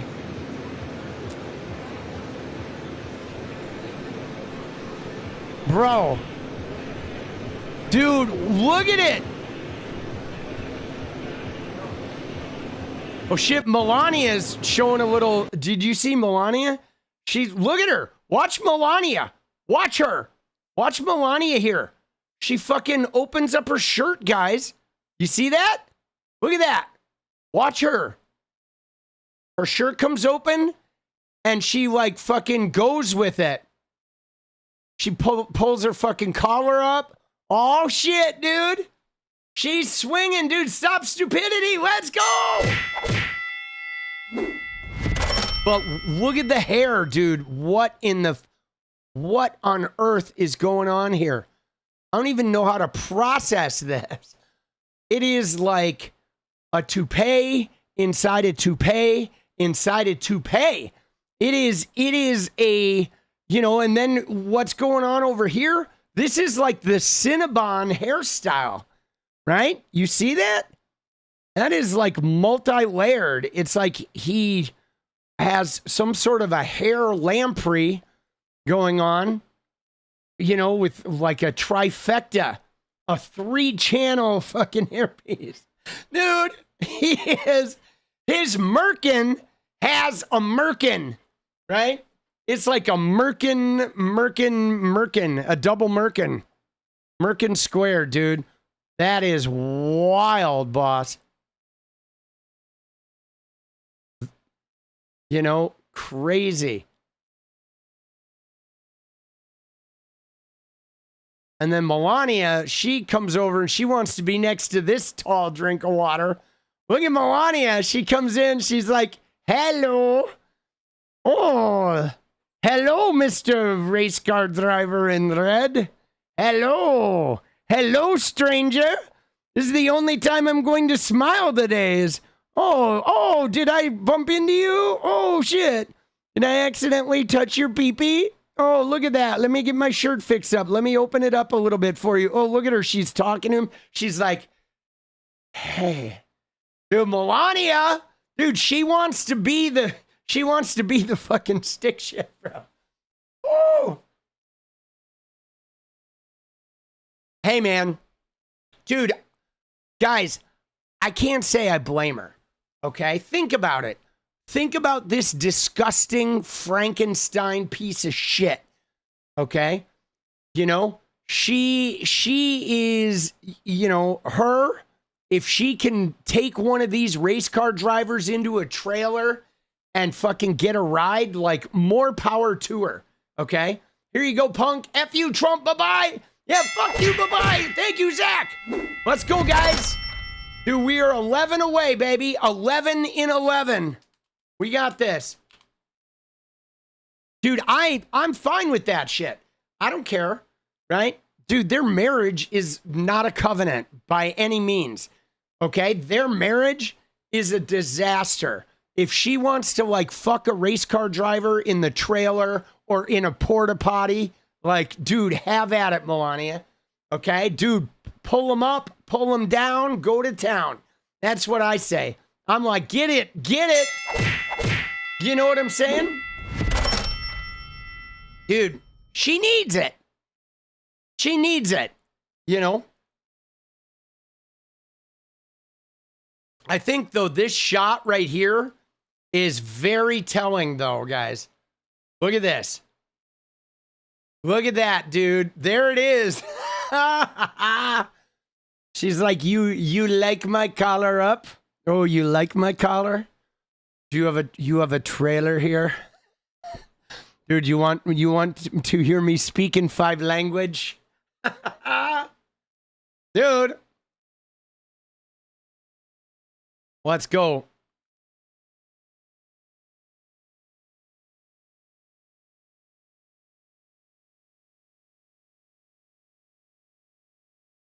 Dude, love it. Love it. I thought that was pretty good. Oh, and then she opens it too. Look at that. She's like, oh yeah. Look at that. Oh, look at that. He's not looking down. Oh, there he gives it a peek. He kind of looks down for a peek, but dude, she's humming. Dude, she opens it. You see this part right here? Right there? She opened it. She opened it. Would have been a great DJ in the 90s. Dude, I would have been amazing. Dude, stop stupidity. Let's go, baby. Oh, dude, my fucking hand, bro. Dude, my wrist is so shot. I had a Sawzall that I was like going up into these fucking tree branches with one hand. Dude, do not like use a Sawzall extended with one hand to like cut branches. Dude, my fucking wrist is like so hurt. But dude, that's the shot right there, boss.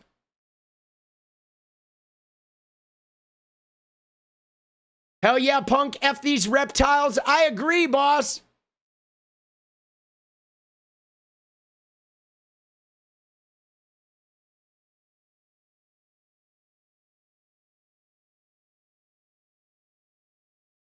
Let's go, baby. Appreciate you, dude. Koala.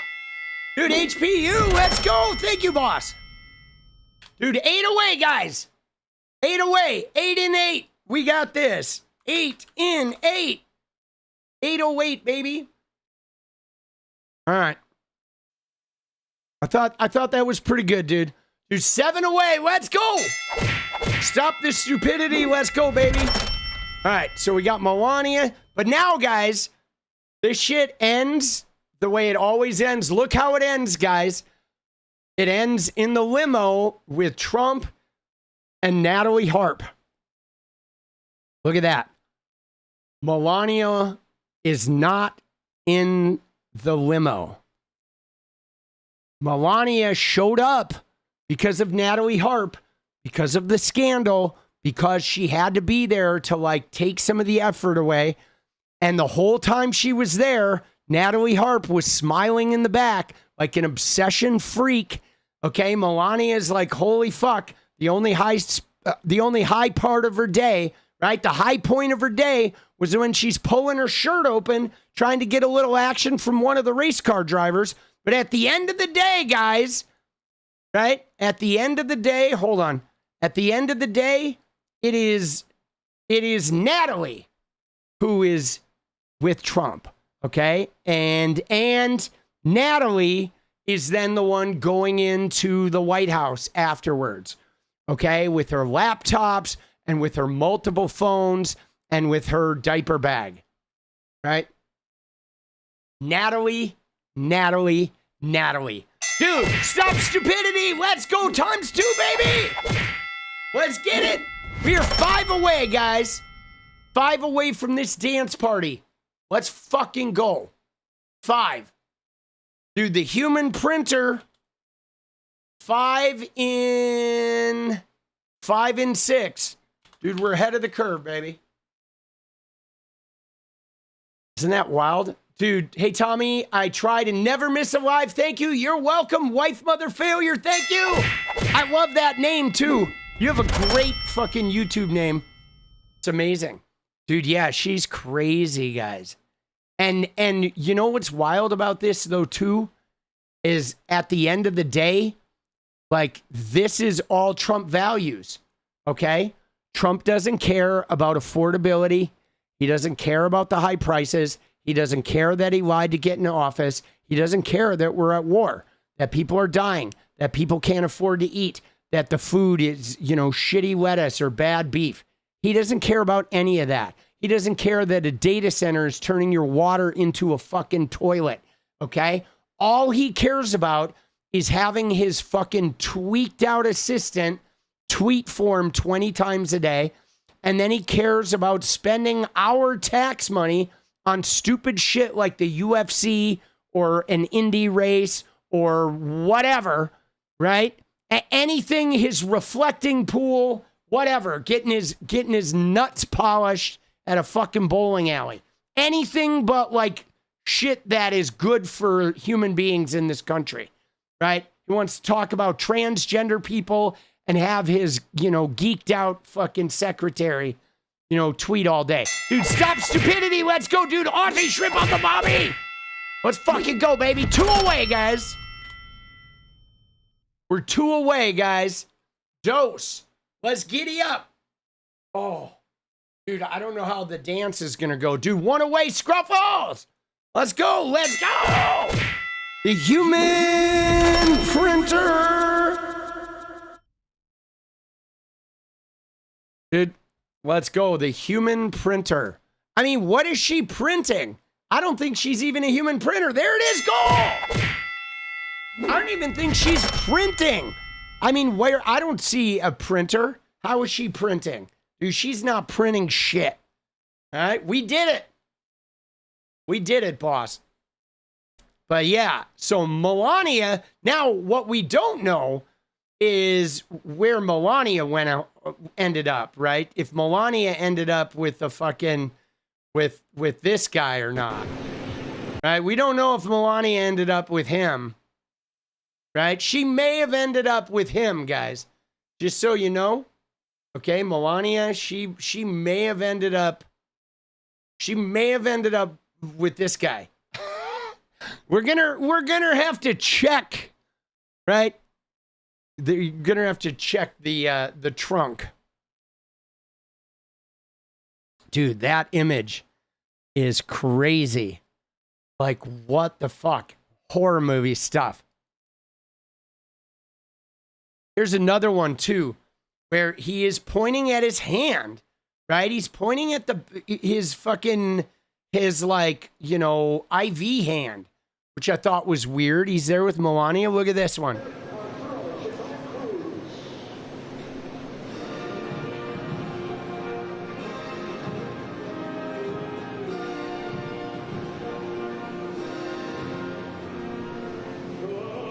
Dude, look at this, though. At no point does she touch him. You know what I'm saying? You see that? She does not touch him at all.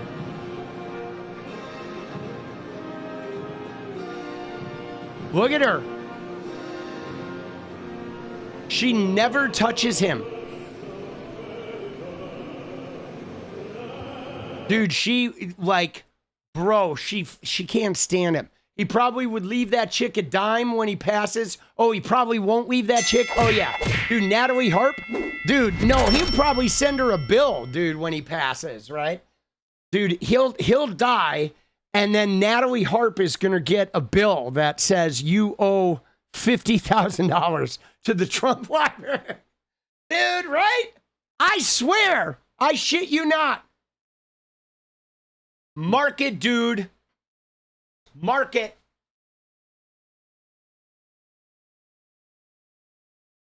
I'm adding on in the caffeine train. I'm having a little Red Bull. All right.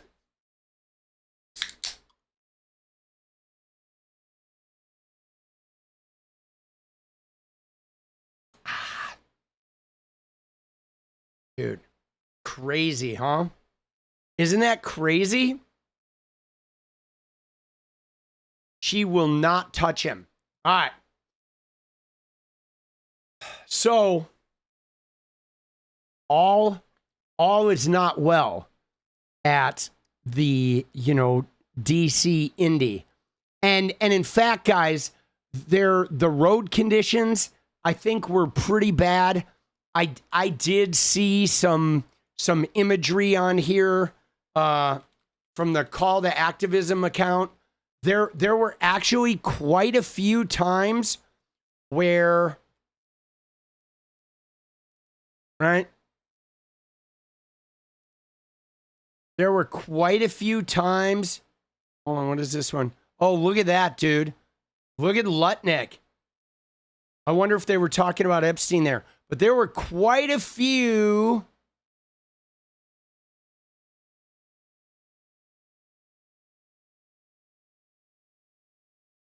There were quite a few times where the cars, okay, like look at the cars. It's definitely got the character, as we're seeing now. Will Power, and he's right up against the wall. As I say, he was trying that different line right up against it. I thought his right rear was going to get into that opening. Dude, look at that shit. In the wall. Great job. Dude, he's not even turning, bro. You see that? That is not normal, guys. There's like bumps and shit in the fucking road, dude. Homie almost crashed doing absolutely nothing, dude. It's definitely got the character, as we're seeing now. Will Power, and he's right up against the wall. As I say, he was trying that different line right up against it. I thought his right rear was going to get into that opening. My word, in the wall. Great job. So maybe being right up against the wall isn't exactly where you There's another one. So here's the other option. Felix Rosenquist. He was starting all the way driver's left. Well, that's down to 2. Oh, yeah, so that's the kind of standard Dude, approach look at to that. 2. But again, There's you hit like that bump, and even though it's the more loaded tire, it's about the bump that you're hitting. And on board with 𝗙𝗎𝗄𝐶. So you see, he went around the slow car and then immediately cut in front to get driver's left. Dude, they can't even turn, dude. The roads are fucked up. It's right? definitely got the character, as we're seeing now. Will Power, and he's dude. It's just kind of like, again, it was just thrown together, right?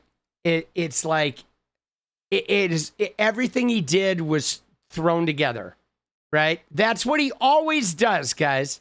Okay, that's what he always does. He always just, you know, he can't really do anything high quality.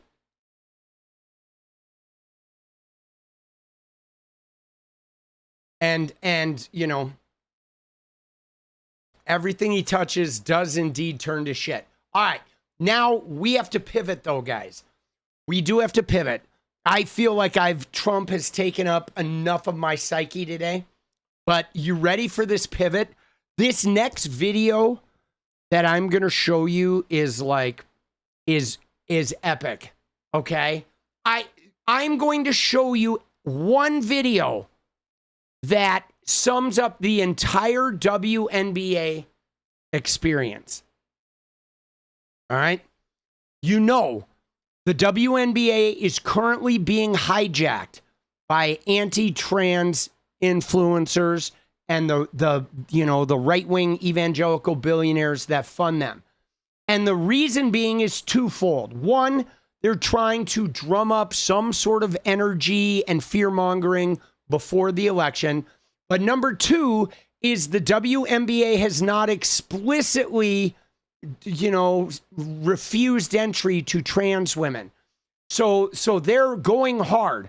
Now, I've been getting into it with these activists. Let me just show you today. I did get into it with some of these. There's this 𝗙cie woman who is particularly awful.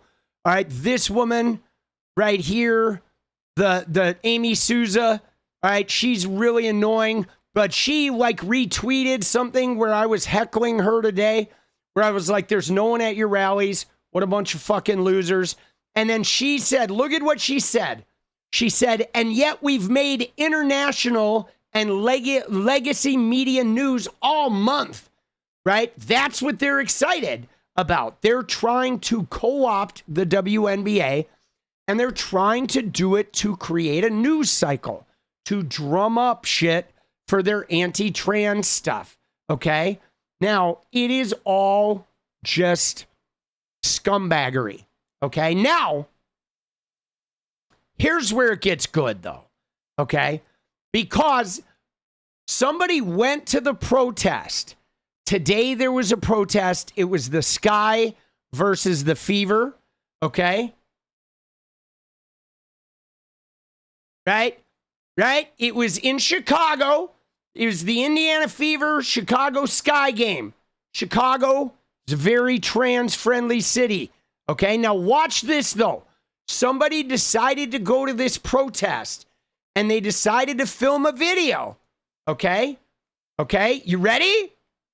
Hold on. Let me fucking cue this up. Trust me when I say that this is going to be worth it. Players for me? All right? This video is amazing. All right? Here's what you're going to see, guys. You ready? This video is alternating. They're going to talk to it's the XXXY people, right? They're going to talk to a anti-trans activist, and then they're going to talk to a transgender person who's there to see the game, or a trans ally. And they're alternating. So it's the people protesting and the people that are pro-LGBTQ that are visiting the game. You ready? Trust me when I say this is worth it. Here we go. Can you name 5 WNBA players for me? I can name Sophie Cunningham and Caitlin Clark. That's all I got. Olivia Miles, Paige Beckers, Brianna Stewart, Jonquel Jones, Sabrina Ionescu. Do you watch the WNBA normally? Yes. Are you going to the game tonight? Yes. Can you name 5 WNBA players? No, I cannot. I'm sorry. Jonquel Jones, Natasha Cloud, Brianna Stewart, Sabrina Ionescu, 𝗙cie 𝗵𝗡. Can you name 5 WNBA players? I sure can. I can. Could you name 5 for me? Sure. Sophie Cunningham. It's always fun when I get Caitlin Clark, Reese. Angel Reese. Aja. I'm trying. Excuse me. I said Caitlin. Caitlin Clark. JJ, Brianna Stewart, Inescu, Olivia Miles, Asia Wilson, Sue Bird. Probably not. No, I could name Sophie Cunningham and Caitlin Clark. That's it. We're talking about Sabrina Ionescu. We're talking about Teresa Witherspoon, shout out. Sue Wicks. We're talking about Becky Hammond. These are the greats. These are legends of the Liberty Dynasty. Dude, you see that shit? Like, they save women's sports. Dude, they don't even watch. They don't even watch. They don't even know the players. They know Sophie Cunningham. They know Caitlin Clark. That's it. They know the white girl and the anti-trans girl. Isn't that wild, guys? And this woman is so funny, where she's like, do you watch the WNBA? And she's like, yes. Are you going to the game? And she's like, yes. Can you name 5 players? It's like, no, I cannot. Dude, isn't that wild? Bro, it is like, what the fuck are they doing, dude? Dude, it's so good. I love this woman. Look at her. She's got her XXXY, whatever, save women's sport, the Statue of Liberty. Dude, she's the best, dude. Oh, my God. Do you watch the WNBA normally? Yes. Are you going to the game tonight? Yes. Can you name 5 WNBA players?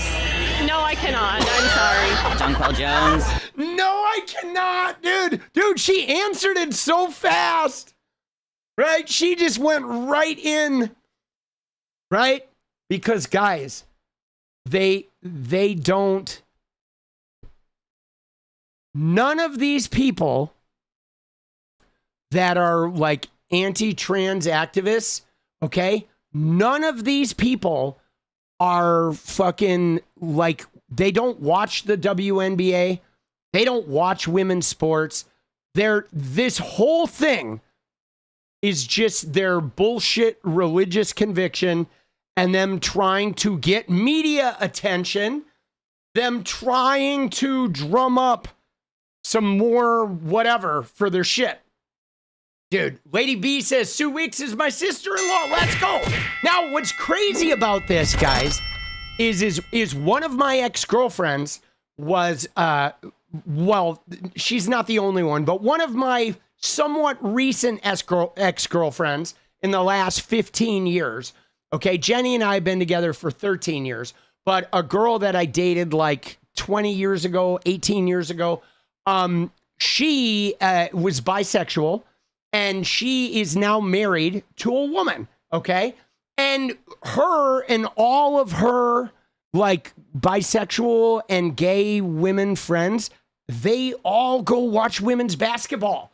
Okay, the women's basketball crowd is like mostly LGBTQ people. Like the people in the stands, there are way more like gay and trans people in the stands of those games than, you know what I mean? There's like a lot. It is like half of the audience is LGBTQ people. And now these idiot trans activists are trying to roll in there and trying to like force the WNBA to take stances that will be like literally harmful to half of their audience. And none of these fucking people even watch the shit. You know what I mean? None of them even watch the shit. They don't know shit. They're all fucking morons. Now, Natalie said something about the Enes Freedom guy. So there was another incident tonight with fucking what's-his-fuck, dude, with the clown car, right? The clown car beats on. It's this one right here, okay? So the Enes Freedom, whatever, Enes Kanter, that washed-up NBA guy who is a man harassing women, trying to harass women's sports, he went there, and he bought a courtside seat, okay? Look at this. It's so annoying, guys. These guys are just, right? He's such a fucking idiot. So he went courtside and he wore this woman shirt, right? It says woman, noun, adult, human, female. And then he's like, oh, I need to use the restroom. Rules are rules. You know, he didn't go into the ladies' room. Okay, you know he didn't, but he's like sporting his shirt. He bought courtside seats. Of course, he's being astroturfed to all of the anti-trans media and the right-wing media. We're going to watch the clip here in a minute, all right? But he was standing with his hand over his chest, and he says, you know, as the new face of the WNBA, my first goal will be to encourage every player and every coach to stand for the national anthem with their hands over their hearts. Like, yo, what are we in the second grade, you fucking idiots? Like, I'm sorry, guys. I'm tired of these MAGA shitters who don't even like everybody in the country. They want to tell me I have to stand up and put my hand over my heart during a stupid fucking song. Like, fuck you. Dude, I never stand for the anthem.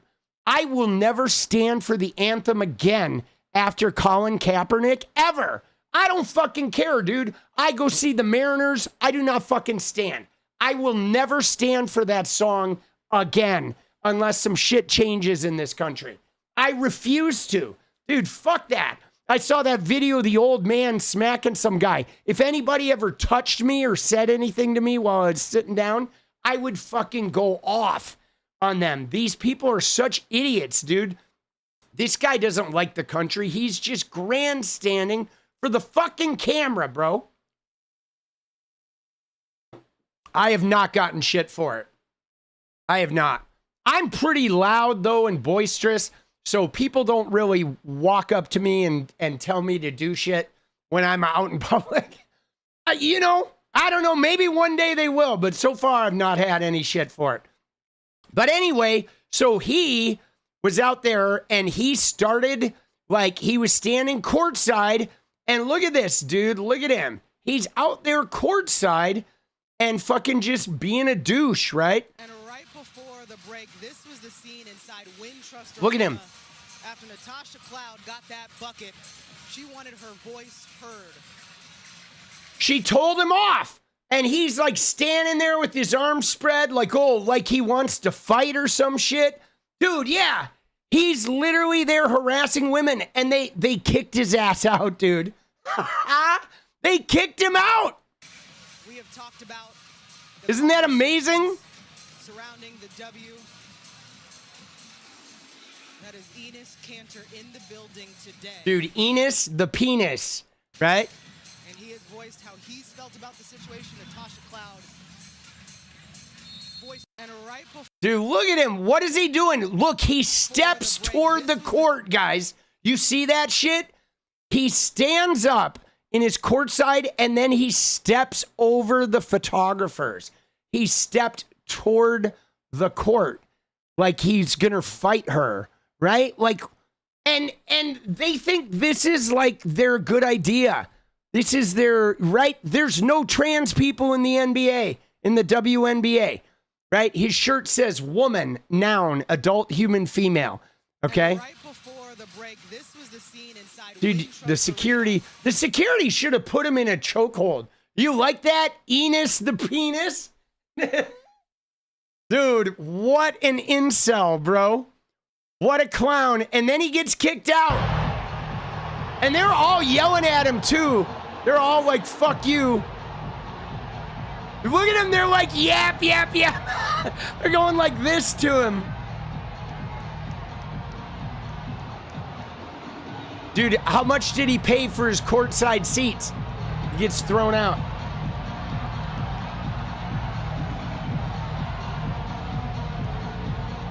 Dude, he's trying to get back in. He's getting removed. Dude, what a douche. Like, what a douche.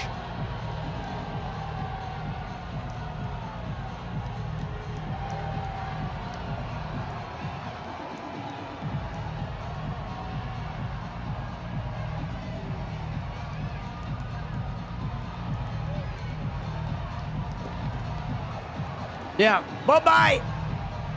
Bye-bye, bye-bye, fuck nuts. Dude, like, the loserdom. Here we go. Here's a closer shot. Basketball game. Chicago staying in it.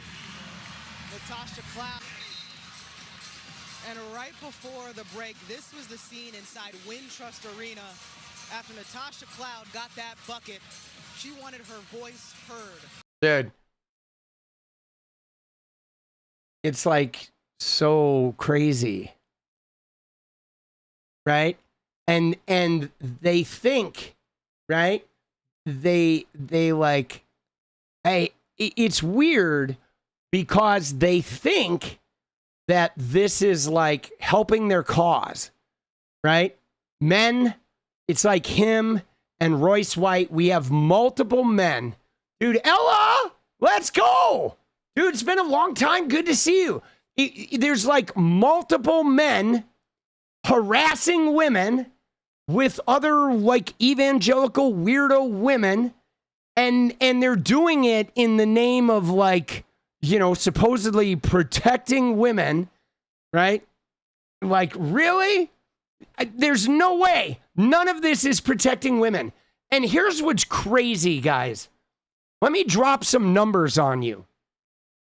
Okay, you ready? I'm going to drop some numbers on you. All right, you ready? So, since 2017, 9 years,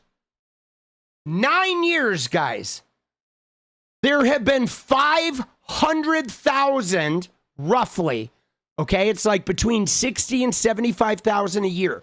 There have been roughly 500,000 girls in high school sports that have gone to a state championship and competed for a medal.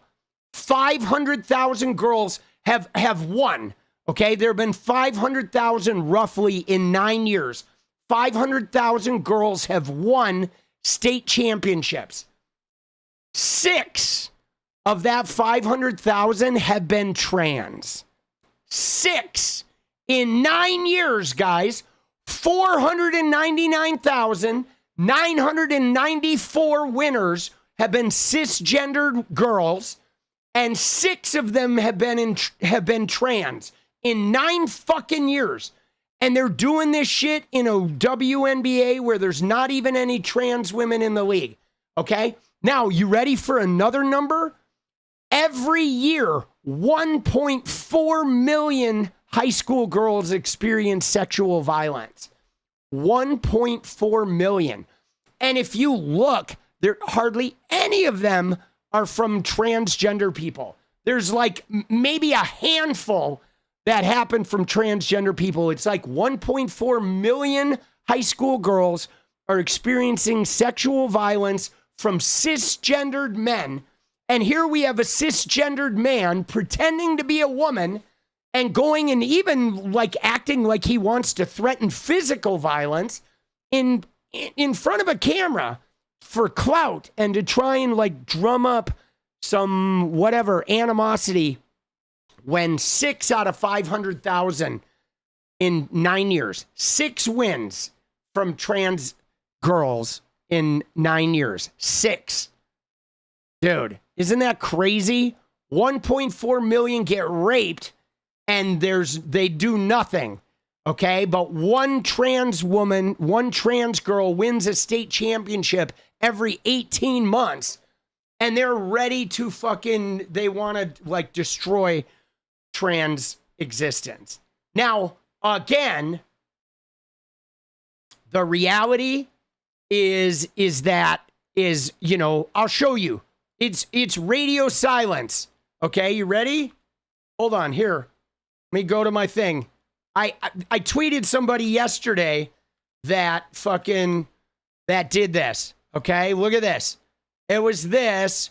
Where is it? Right here. Let me find the tweet.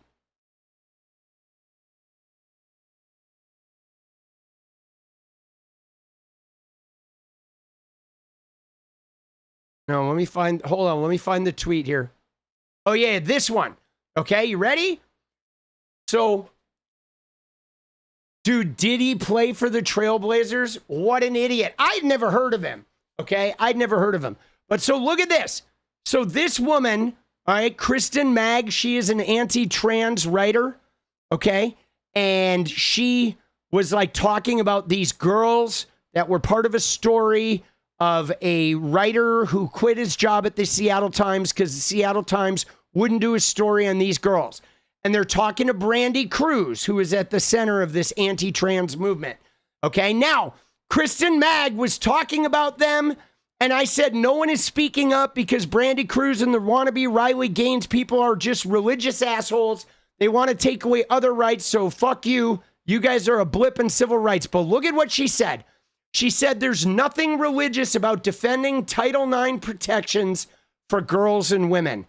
And look at what I said. I said you could protect Title IX by setting guardrails around when kids transition, but you won't do that because you don't believe trans people exist, right? Fuck you, boss. You're not doing anything, or you're not fooling anyone. This is why your movement is dog shit. And it's true, guys, because they're lying. Okay? They say, oh, we're protecting Title IX. But like, dude, they could fix this issue real easy by allowing trans kids to begin transitioning before puberty. Problem solved. But they don't want trans kids transitioning. They don't want trans adults transitioning. They don't want trans people to be able to transition, period. Okay? Period.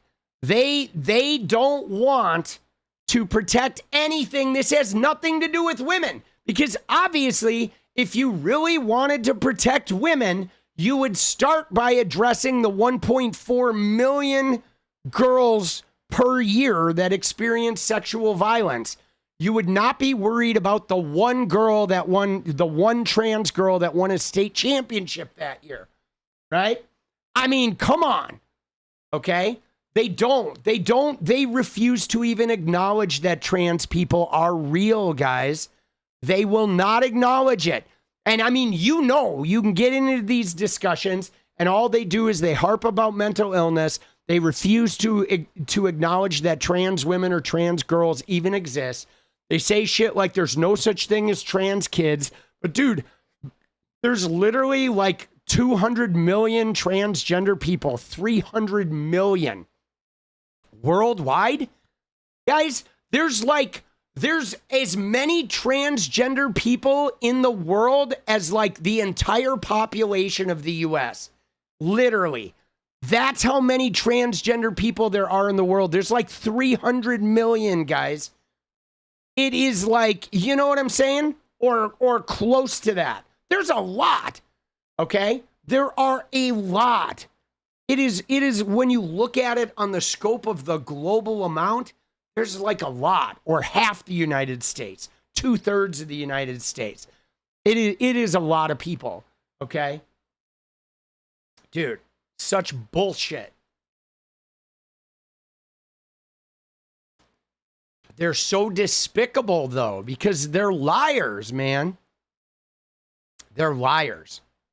But yeah, he got clowned, dude. Dude, what an idiot. Dude, what an idiot this guy is. Right? What happened tonight? Good question. So I was literally out there. I mean, I'm a huge fan of basketball, a huge fan of women's basketball, and I was there to watch the game, and I was really excited because I'm a huge fan of the Fevers. And the Fevers? No, he's not. So I was just literally just there to just watch the game, and then first half I was literally there to just watch the game in my controversial, like anti-trans, like statement shirt, and then to take pictures of me standing next to the ladies' room, and to take pictures. I was just there to watch the game, right? You know what I mean? Right? Good, taking pictures with his shirt about women, right? Yeah, sure you were, you fucking piece of shit. I was having so much fun with my friends and stuff. And then it was towards the end of the third quarter. Oh, and then the Fevers. Sophie Cunningham shot a 3. And I put my hands up to celebrate, right? Literally a couple positions later, Natasha came back and started screaming and yelling and said, she's not going to sleep with you. And I was like, I am not trying to sleep with her. I'm just here to protect women and support her. And then obviously after that, she started yapping and she started to walk towards me. And literally I just got up and then I was like, I'm just here to protect women and that's all, right? Oh yeah, yeah, he's there to protect women. That's sure he is. And then she started to... That's why he said she was yapping, right? Right? Oh yeah, I'm just here to protect women. She was yapping. Okay. Yeah, sure you are. Yell. She started to use some very heavy language. She started to actually cuss. And I was very shocked that there were a lot of kids and there were a lot of teenagers was at that game. And I just cannot believe that she was just cussing. And oh yeah. Yeah, teenagers never hear cussing. Dude, what the fuck? This guy is yes, what a loser. Oh yeah, some teenagers experienced cussing today. Oh. Hello. Yo. Is this the official like teenager protection agency? TPA? Yeah, it's Political Punk here. So I'm calling you with a heavy heart right now because I have to report that some teenagers in Chicago heard cussing. Yes. No, it was cussing at a basketball game. Yes. No, I fear that we're going to need to bless them all with the urine of Jesus. Yes. We're going to have to wash the cussing off with Jesus's piss. Yes. Yes. Buckets of hot piss. Yes. Cue it up. All right. All right. Thank you. All right. Fuck you. Bye-bye. Dude. What are we doing? The cussing, dude. Oh, I was surprised. There were teenagers there and there was cussing. And then the teenagers like all were cheering for my shirt because my shirt had no cussing. Using those F-bombs in front of all these kids. And that is not, I mean, I'm sure like she's loved in Chicago and many kids and idolizing her and stuff, but that's not an a WNBA athlete should react, you know? And then anyway, and then after that, the security guy, you know, came and then I was like, listen, you need to leave. I was like, can you please tell me why do I need to leave? They said, look, you just need to leave. Yeah, you need to leave? I'll tell you why you need to leave, boss. Because you're there to create a disturbance. People paid to see a basketball game. They didn't pay to see you being a fucking clown in public, desperate for attention, so you could then go talk to like Outkick and some of these other Dave Portnoy dick-sucking losers, right? To elevate the Heritage Foundation's anti-trans campaign with Jennifer Say and J.K. Rowling and Riley Gaines and all these other assholes, okay? Right? That's why. That's why you should have never been in there. They should ban you from fucking women's basketball game for life for being a fucking dink. Oh, I'm sorry. You're a dink. You're going to have to wear an armband now for being a dink, okay? You're going to not be able to let anywhere where, like, you know, people with brains congregate, okay? You're going to be able to go to NASCAR. You're going to be able to go to Mar-a-Lago. You're going to be able to go to Trump rallies. And you're going to be able to go to like fucking, you know, like VFW clubs. And that's it. Everywhere else in America, you're fucking banned, dude. You can go where fucking morons congregate and no other place, all right? Let the punishment fit the crime. And then they literally, I don't want to say they dragged me, but like they pretty much like pushed me to leave the gym. And then after that, I had the gym, dude, the gym, bro. Dude, what a fucking moron. Conversation with the police officers, which I respect a lot. You know, I was like, listen, I was just there to protect women. Yeah, I'm just there to protect women. So I like, you ready? Let's see what it looks like when he protects women, right? There's what it looks like. He steps toward the floor and is like, yo, you want to go? That's what protecting women looks like. stepping over the photographers onto the basketball court is what protecting women looks like. Dude, see, these guys, I would love to get in the ring with these guys, right? I would like to box this guy, you know? Yeah, he was there to watch the game, so why are you fucking, right? You ready? Oh, I was just there to watch the game. So look at him with his shirt, right? Yeah, I'm just there to watch the game, guys. Hey, you ready? Let's look at him. He was just there to watch the game. All right, look, let's see what we got. Oh, yeah. Okay. You took a picture by the ladies' room with your girl shirt. You were just there to watch the game. You were just there to watch the game. You were just there to watch the game, tweeting about how you're the new face of the WNBA. You're going to make people do the anthem a certain way. You were there to watch the game, right? Saying you were being attacked. Let's see the attack.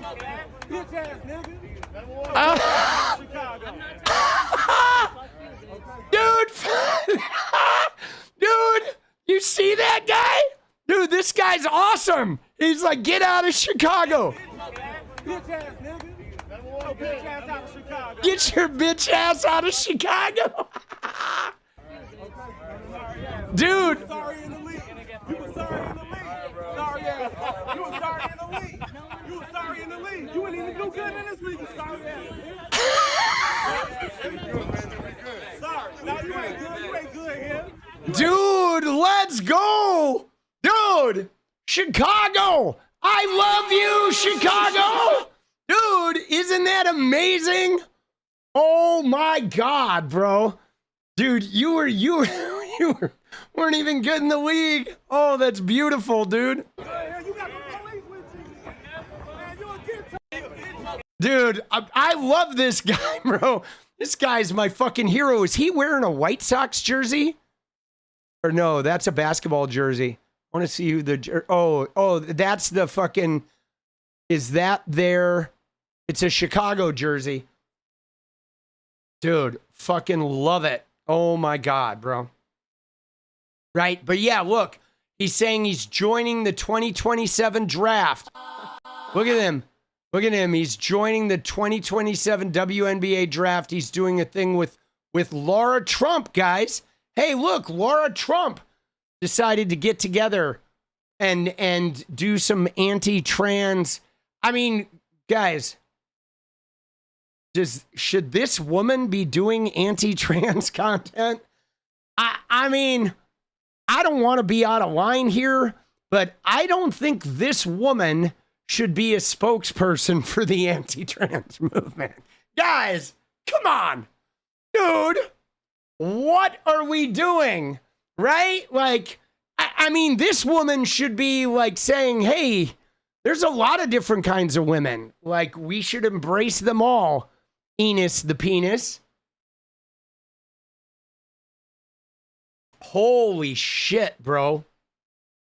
Dude, there he is, though, hanging out with Laura Trump, right? He's just going to the game, dude. Look at that. He's just going to the game. Every tweet he does is the WNBA about he's taking over the league and he's saying he's now a woman, right? Every tweet. But yeah, you're just going to the game, boss, right? You're declaring yourself for the WNBA draft because you just went to the game to hang out and watch a game. Dude. Fucking assholes, bro. I am so tired of these assholes. Dude. Brutal. Brutal. Right? What are we doing, guys? The fuck are we doing, boss? Shit is fucking killing me, bro.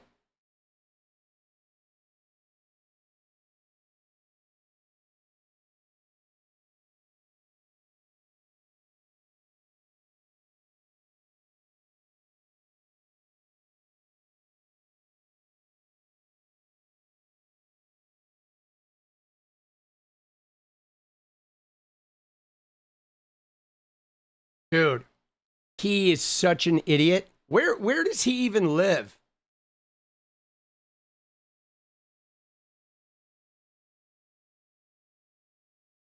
So he lives in New York, right? He lives in New York, dude.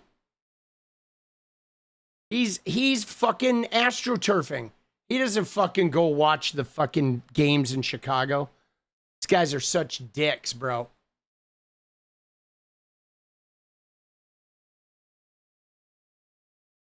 All right. All right.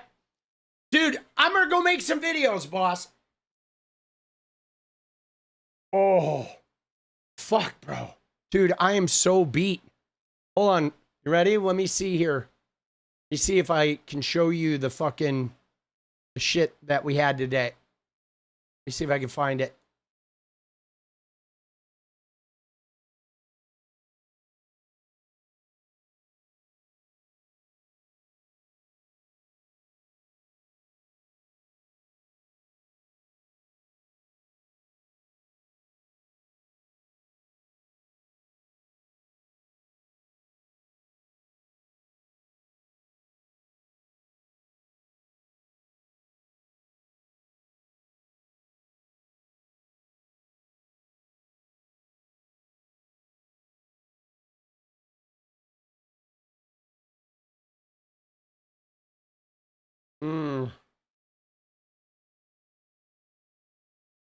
Dude. He's Turkish? Yeah, no, I know he's Turkish. Dude, so is Hassan.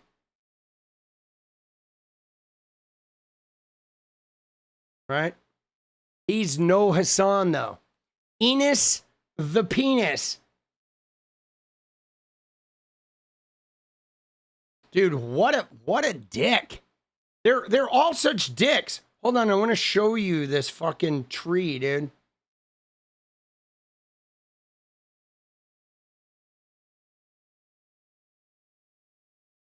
Look at this shit, boss. Hold on.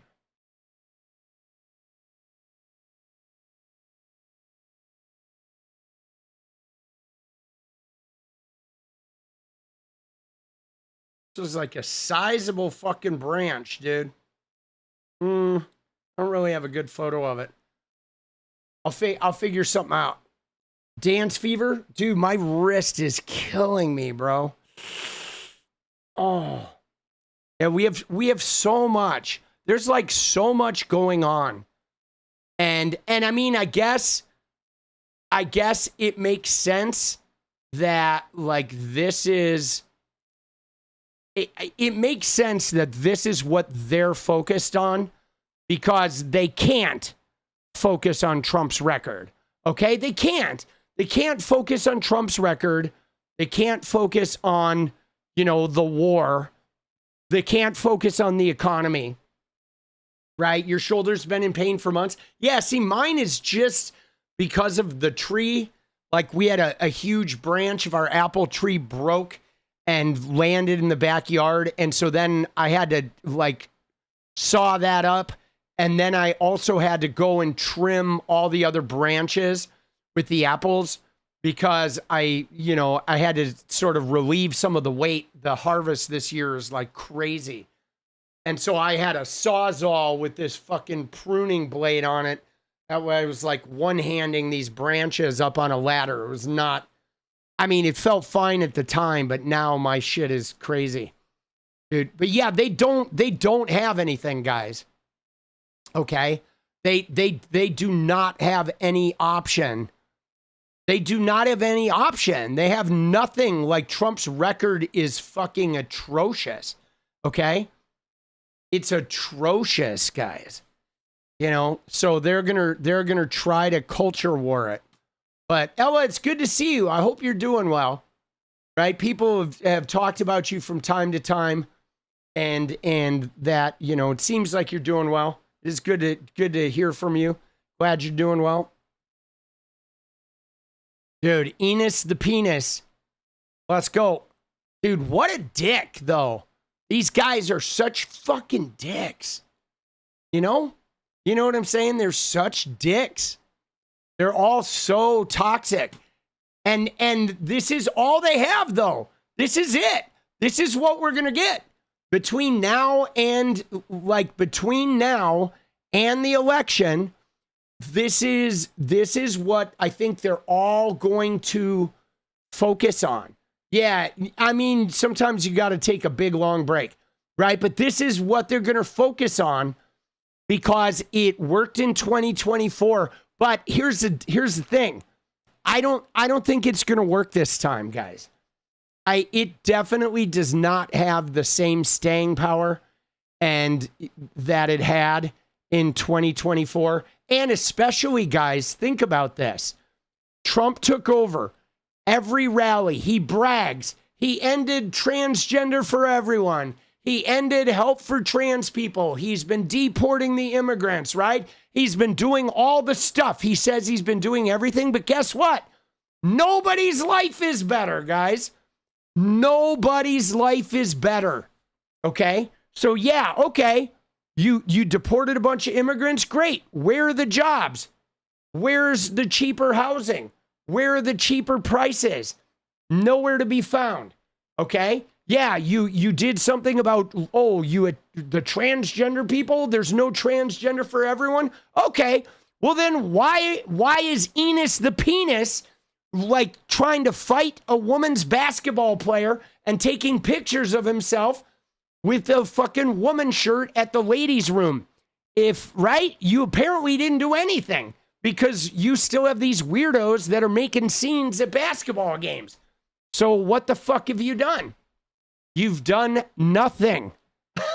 You've done nothing. I mean, you've looted like $3 billion in crypto. You made 4,000 stock trades before you started a war, right? You invested in 1,000 securities last month, including a whole bunch of companies that you're legislating. But other than that, dude, what have you done for me lately? Dude, right? Oh, shit. Yeah, no, I know, like, a lot of the world's pretty done with us, guys. I can't say I blame them. Okay? I can't say I blame them. But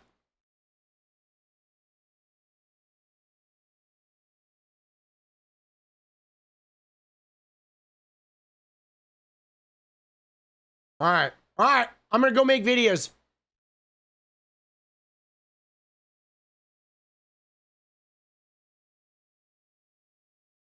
Dude, oh my God, dude, stop stupidity. Let's go. Thank you, boss. Dude, I'm sorry. Can I just vent for a minute, guys? I want 1 minute to vent. Marc Cuban annoys the fucking shit out of me, boss. He does. Dude, I want Marc Cuban to go fucking self-deport. I do, to Elon's fucking Martian colony. Okay? Did I hear about Hakeem? Yes. I did hear about Hakeem and like, you know, I don't really care. I don't really care about the Hakeem meeting. I don't. I like, Hakeem is safe. I don't know what that's about. And I'm not going to let them divide us between now and the election. Because I know they're trying to make the AIPAC, the anti-AIPAC people in the Dem Party fight with the AIPAC people again. But I'm not engaging in it. Right? I mean, I've seen a lot of shit too. I just saw something online where somebody was saying that Kushner reached out to Hakeem, which is interesting. That seems like more likely that Kushner knows the Dems are winning the House, and so he's trying to reach out to Hakeem Jeffries to see if there's any chance that any of Trump's agenda will make it through a Democratic thing. I don't know. I just don't care about Hakeem right now because I know his job is safe. Everyone is like, everyone's behind Hakeem, and so like we're stuck with him for now, you know, and hopefully by 2032 we're no longer stuck with his dumb ass, right? But yeah, I bet he's wondering who's getting investigated, right? You know, dude, yeah, I'm not worried. We got to turn out in droves. We really do. We got to turn out in droves. All right. I'm kind of like, I don't know how you guys do it, but I have sort of processed that for the time being, Hakeem Jeffries is it's like we're stuck with it for the time being, right? You know, and I'm waiting though. As soon as you see AOC and Mamdani and like the power coalition turn against him, we'll know that Hakeem is on his way out. But like right now, I think they're keeping him around because of money and 2028. Okay. And I'm curious, you ready? I'm curious if they're using him to try and get Mamdani in the Senate, right? That's what I'm curious about. I'm curious if they're playing him for the long game of a potential AOC presidential run or AOC or Mamdani running for a New York Senate seat, right? Because if they he has enough power that he could fuck them over in New York a little bit, and he could restrict some of the cash flow that they need if they want bigger and better things. So that's why I think they made a deal with him, and why Schumer is sort of the one on the chopping block, right? Because I wonder if it's going to be a Zoran Mamdani as the fucking Senate leader, if that is their long game, right? Zoran Mamdani is the Senate majority leader. Oh, wouldn't that be interesting? That's kind of what I'm wondering about, if that is why Hakeem Jeffries is on the team, right? You know, that's what I'm wondering about. I feel like it has to do with the Senate leader shit. Dude, I could see that, guys. Zoran Mamdani is the leader of the Senate. I could absolutely see that. 100%. Dude, he'd be great at it. Oh my God, dude. He would be fucking amazing at it. You know? I mean, maybe. We'll see. I know, though, Hakeem right now is a cash register, guys. He is. He is a cash register, right? He is a cash register. Oh, shit. Dude, let's go. Let's go. Let's go. Dude, none of them will want Mamdani there. It doesn't matter. Doesn't matter, boss. You got to believe. You got to believe. Dude, you got to believe. Dude, the change is coming, guys. Let me just tell you. Okay? What do you mean he is a cash register? So Hakeem Jeffries is a massive money fundraiser inside the party. And he is a very good at raising very large amounts of money. And so he is a cash register, right? He is for people that want to fundamentally alter some of the power structure in the Democratic Party. Hakeem Jeffries has access to the kind of money that could accomplish that. And right? And he knows that Mamdani and AOC have enough clout that they could probably primary him and get him to lose his job. So I think there's something going on there where Hakeem Jeffries is having to confront politics before now and politics after now. And he's having to make some decisions. I don't think Hakeem Jeffries has a lot of I think morally that guy can swing in whatever direction guarantees him power, right?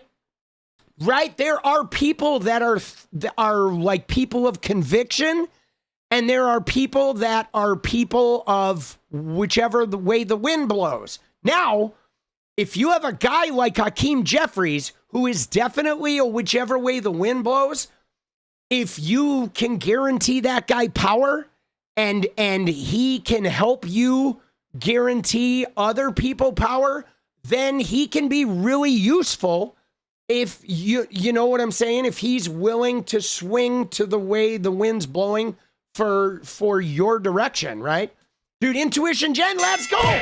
And so I have a suspicion that Hakeem Jeffries is somebody that is willing to get in bed with the DSA and the other people if it looks like they're gaining power, as long as he gets protected, right? As long as they don't roll him, he will fucking roll with them. And then he'll be like a spokesperson that is like, cause like, guys, the thing is like, you have to realize that the way politics is right now is there's a structure, okay? Not everybody can be like, you know what I'm saying? Like, they're still trying to win red seats until we fucking, you know what I'm saying? They're like, until we can do something about gerrymandering in the Supreme Court, we still do have to win red seats for the time being. Okay. And the thing though is Hakeem Jeffries doesn't have to be Medicare for all. Okay. Because we're not getting Medicare for all like next term, guys. Medicare for all is like 12 years away, 16 years away.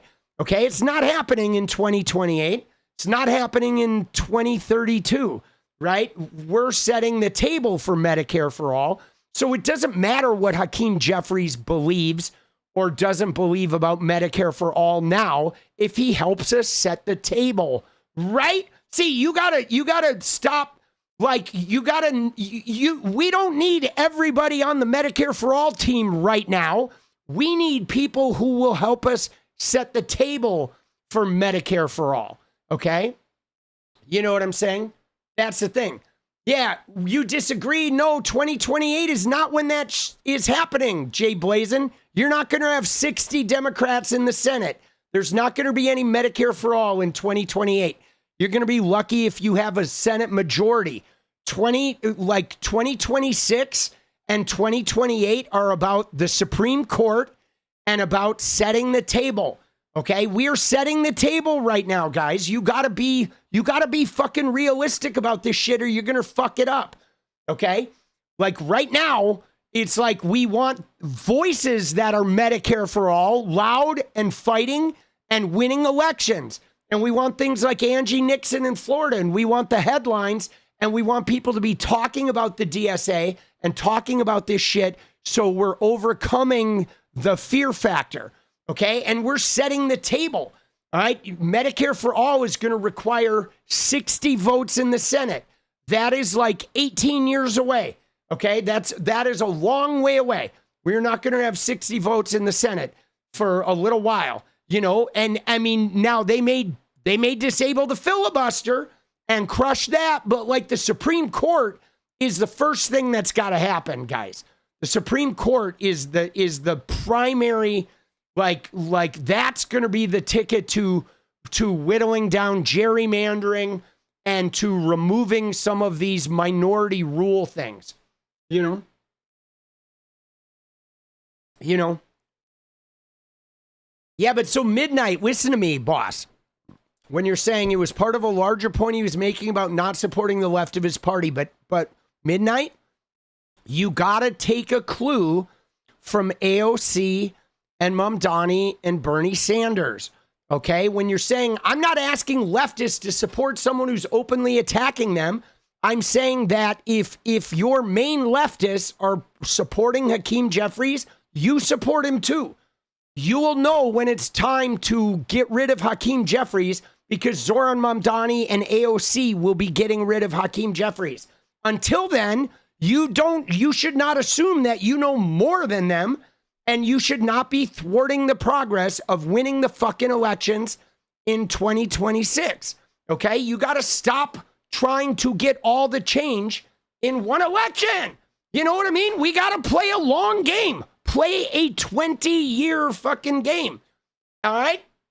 And you'll know when it's time to ditch Hakeem Jeffries. But I'm telling you right now is not the time. He's like a cash register, and he is saying what he thinks he needs to say in order to make sure people like 𝗦𝗂𝗽𝗍𝗀𝗆𝗃 can still win her fucking red district, and to make sure that 𝗙𝗪𝗏𝗍𝗍𝗄𝗎𝗍 still wins his red district.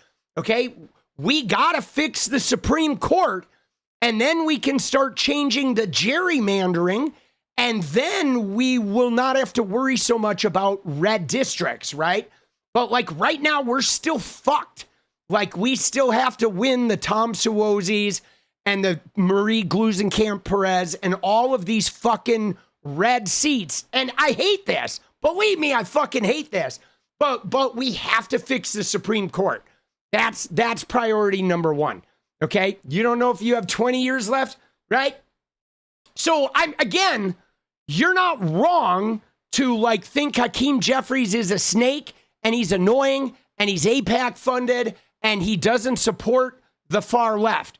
But he has the support of the far left that are in power. Now, the young people like 𝗙𝗪𝗪𝗍 and Brad Lander, they're probably going to come out and they're going to say, fuck Hakeem Jeffries, fuck Chuck Schumer. And then you're going to have AOC and Mamdani that are going to back Hakeem Jeffries, and they're going to play this sort of like push and pull game.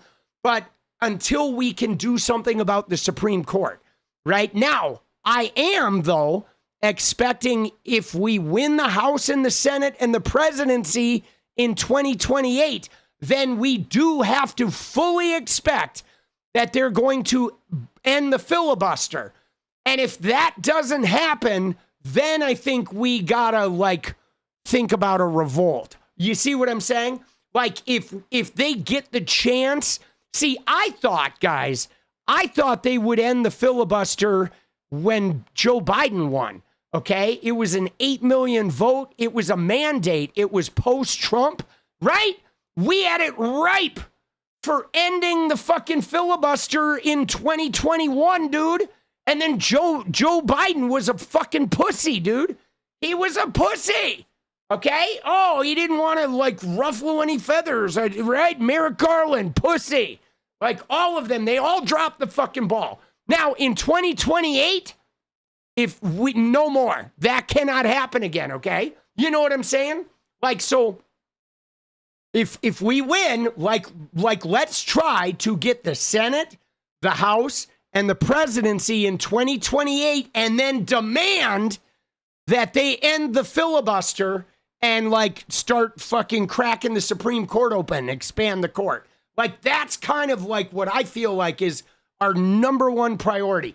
Win in 2026 and start the investigations, control the news cycle, end the Trump agenda, and set the table for winning in 2028. And then in 2028, it has to be a Supreme Court takeover and ending gerrymandering, ending Citizens United, right? Setting the table for ending, like right now, we are living under Republican oppression, essentially, through money and gerrymandering. And that's because of the fucking stolen Supreme Court. And we need Roe, and right? That's kind of how I'm seeing it. Right? But like I'm telling you now though, guys, if we fucking get everything back in 2028 and they don't end the filibuster and they don't do something about the Supreme Court, then I am going to fucking go haywire. Okay? Dude, right? I am going to go haywire. Right? Main reason Zoran has zero interest in running for Senate. Yeah, Zoran may very well go governor, right? He may very well like try to be governor of New York, right? But he could swing to the Senate. We'll see. But man, I'm telling you, if we don't address the Supreme Court in 2028, you're going to watch me go haywire, okay? I'm serious. If you're still watching in 2029, guys, 2030, you are going to watch me like, I will fucking snap. All right? They're not getting 8 more years Like if I want to give them everything in 2028, and then I'm expecting results. If there's no results in 2028 through 2032, I will be revolting. Okay? Just so you know. They got like 5 years for me, guys. or shit's gonna get real. I'm serious. Like, I'm expecting the Supreme Court. All right, you ready? Dude, let's dance, baby. Dude, it's good to see you guys. But I will though say, fuck Hakeem Jeffries, okay? Dude, I feel like I am tied to him for the time being because the powers that be in my current coalition have tied us to him. But fuck him, okay? He's like a super Christian, flimsy, no backbone motherfucker, okay? Right? He is, but fuck him. And we're stuck with him for now.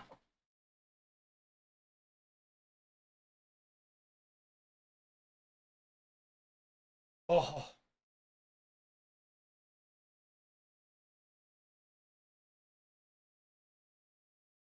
Yeah. I mean, part of it is political ambition, right? Because I think Zoran definitely has an eye on the governorship of New York, and he wouldn't be able to do that without Hakeem Jeffries. And he knows that, and Hakeem knows that. And, AOC wants to run for president maybe, and she can't do that without Hakeem Jeffries. And I don't think either one of them could win a Senate seat without him if they wanted to go that route as well. So they're like, they have joined tribes, for the time being. Oh shit. Yeah, fuck him, bro. Dude.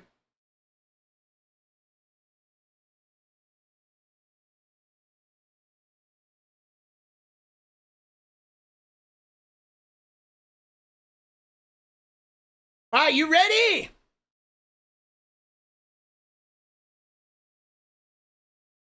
Checkity, check.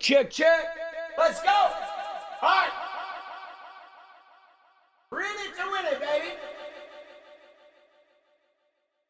You do all this, right? You do all this, guys, and one day you wake up and you're in bed with Hakeem Jeffries. You're like, how did I get here? Fuck me, bro. Oh, shit, dude. Let's go. Do a little deja vu. Come on. Oh.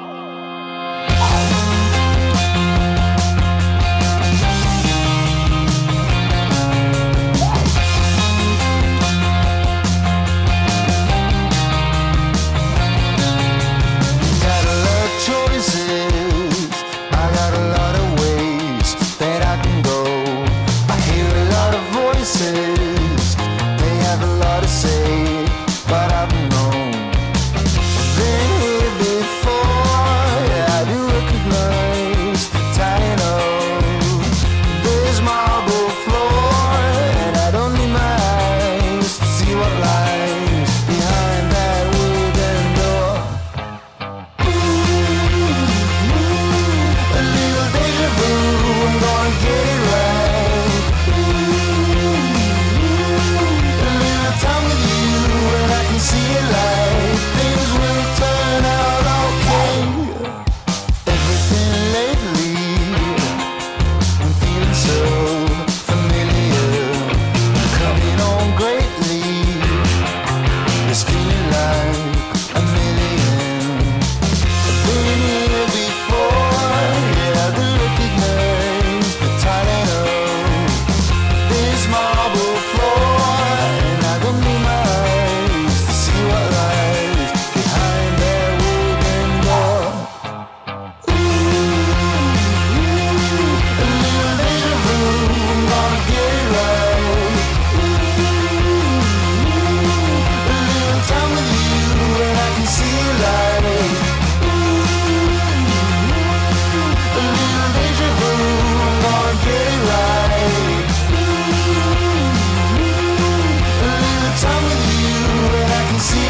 Let's go. Fuck Hakeem Jeffries. Oh, shit. Oh. Dude, he is quite the polarizing figure, isn't he? Just remember this, though, guys. If you don't live in New York City District 8, you don't even have to worry about voting for him, right? Right? You know what I'm saying? Right? If you don't live in District 8 in New York City, you're good. You don't have to vote for that dumbass. Yeah, you never will. Good night. So you always will. Let's go. It's good to see you guys. Some of the people who haven't been around for a while. I'm glad you're back. Stay positive. We got a couple hard months coming up. 10 weeks. Do not let them divide you. Left, middle, center, whatever. Progressive, socialist, communist. Stick together.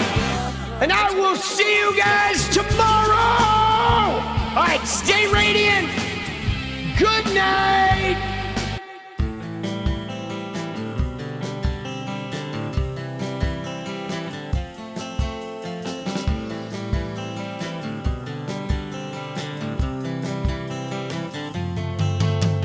Hey, I just want to change the world. I just want the perfect girl. I don't want to hang around. I'd rather be found. It gets better, I wonder, my pleasure together. Everyone's waiting, anticipating.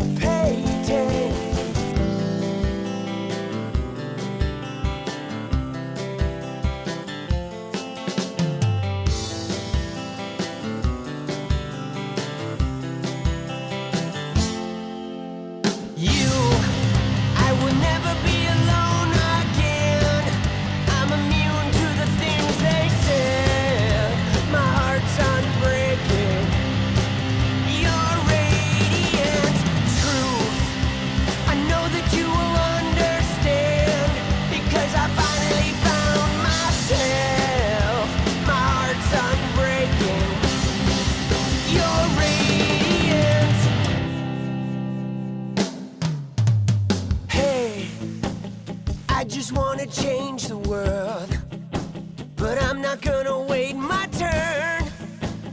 I don't ever want to come down. I'd rather be found. It gets better, I wonder, my pleasure together. Everyone's waiting, anticipating.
It's about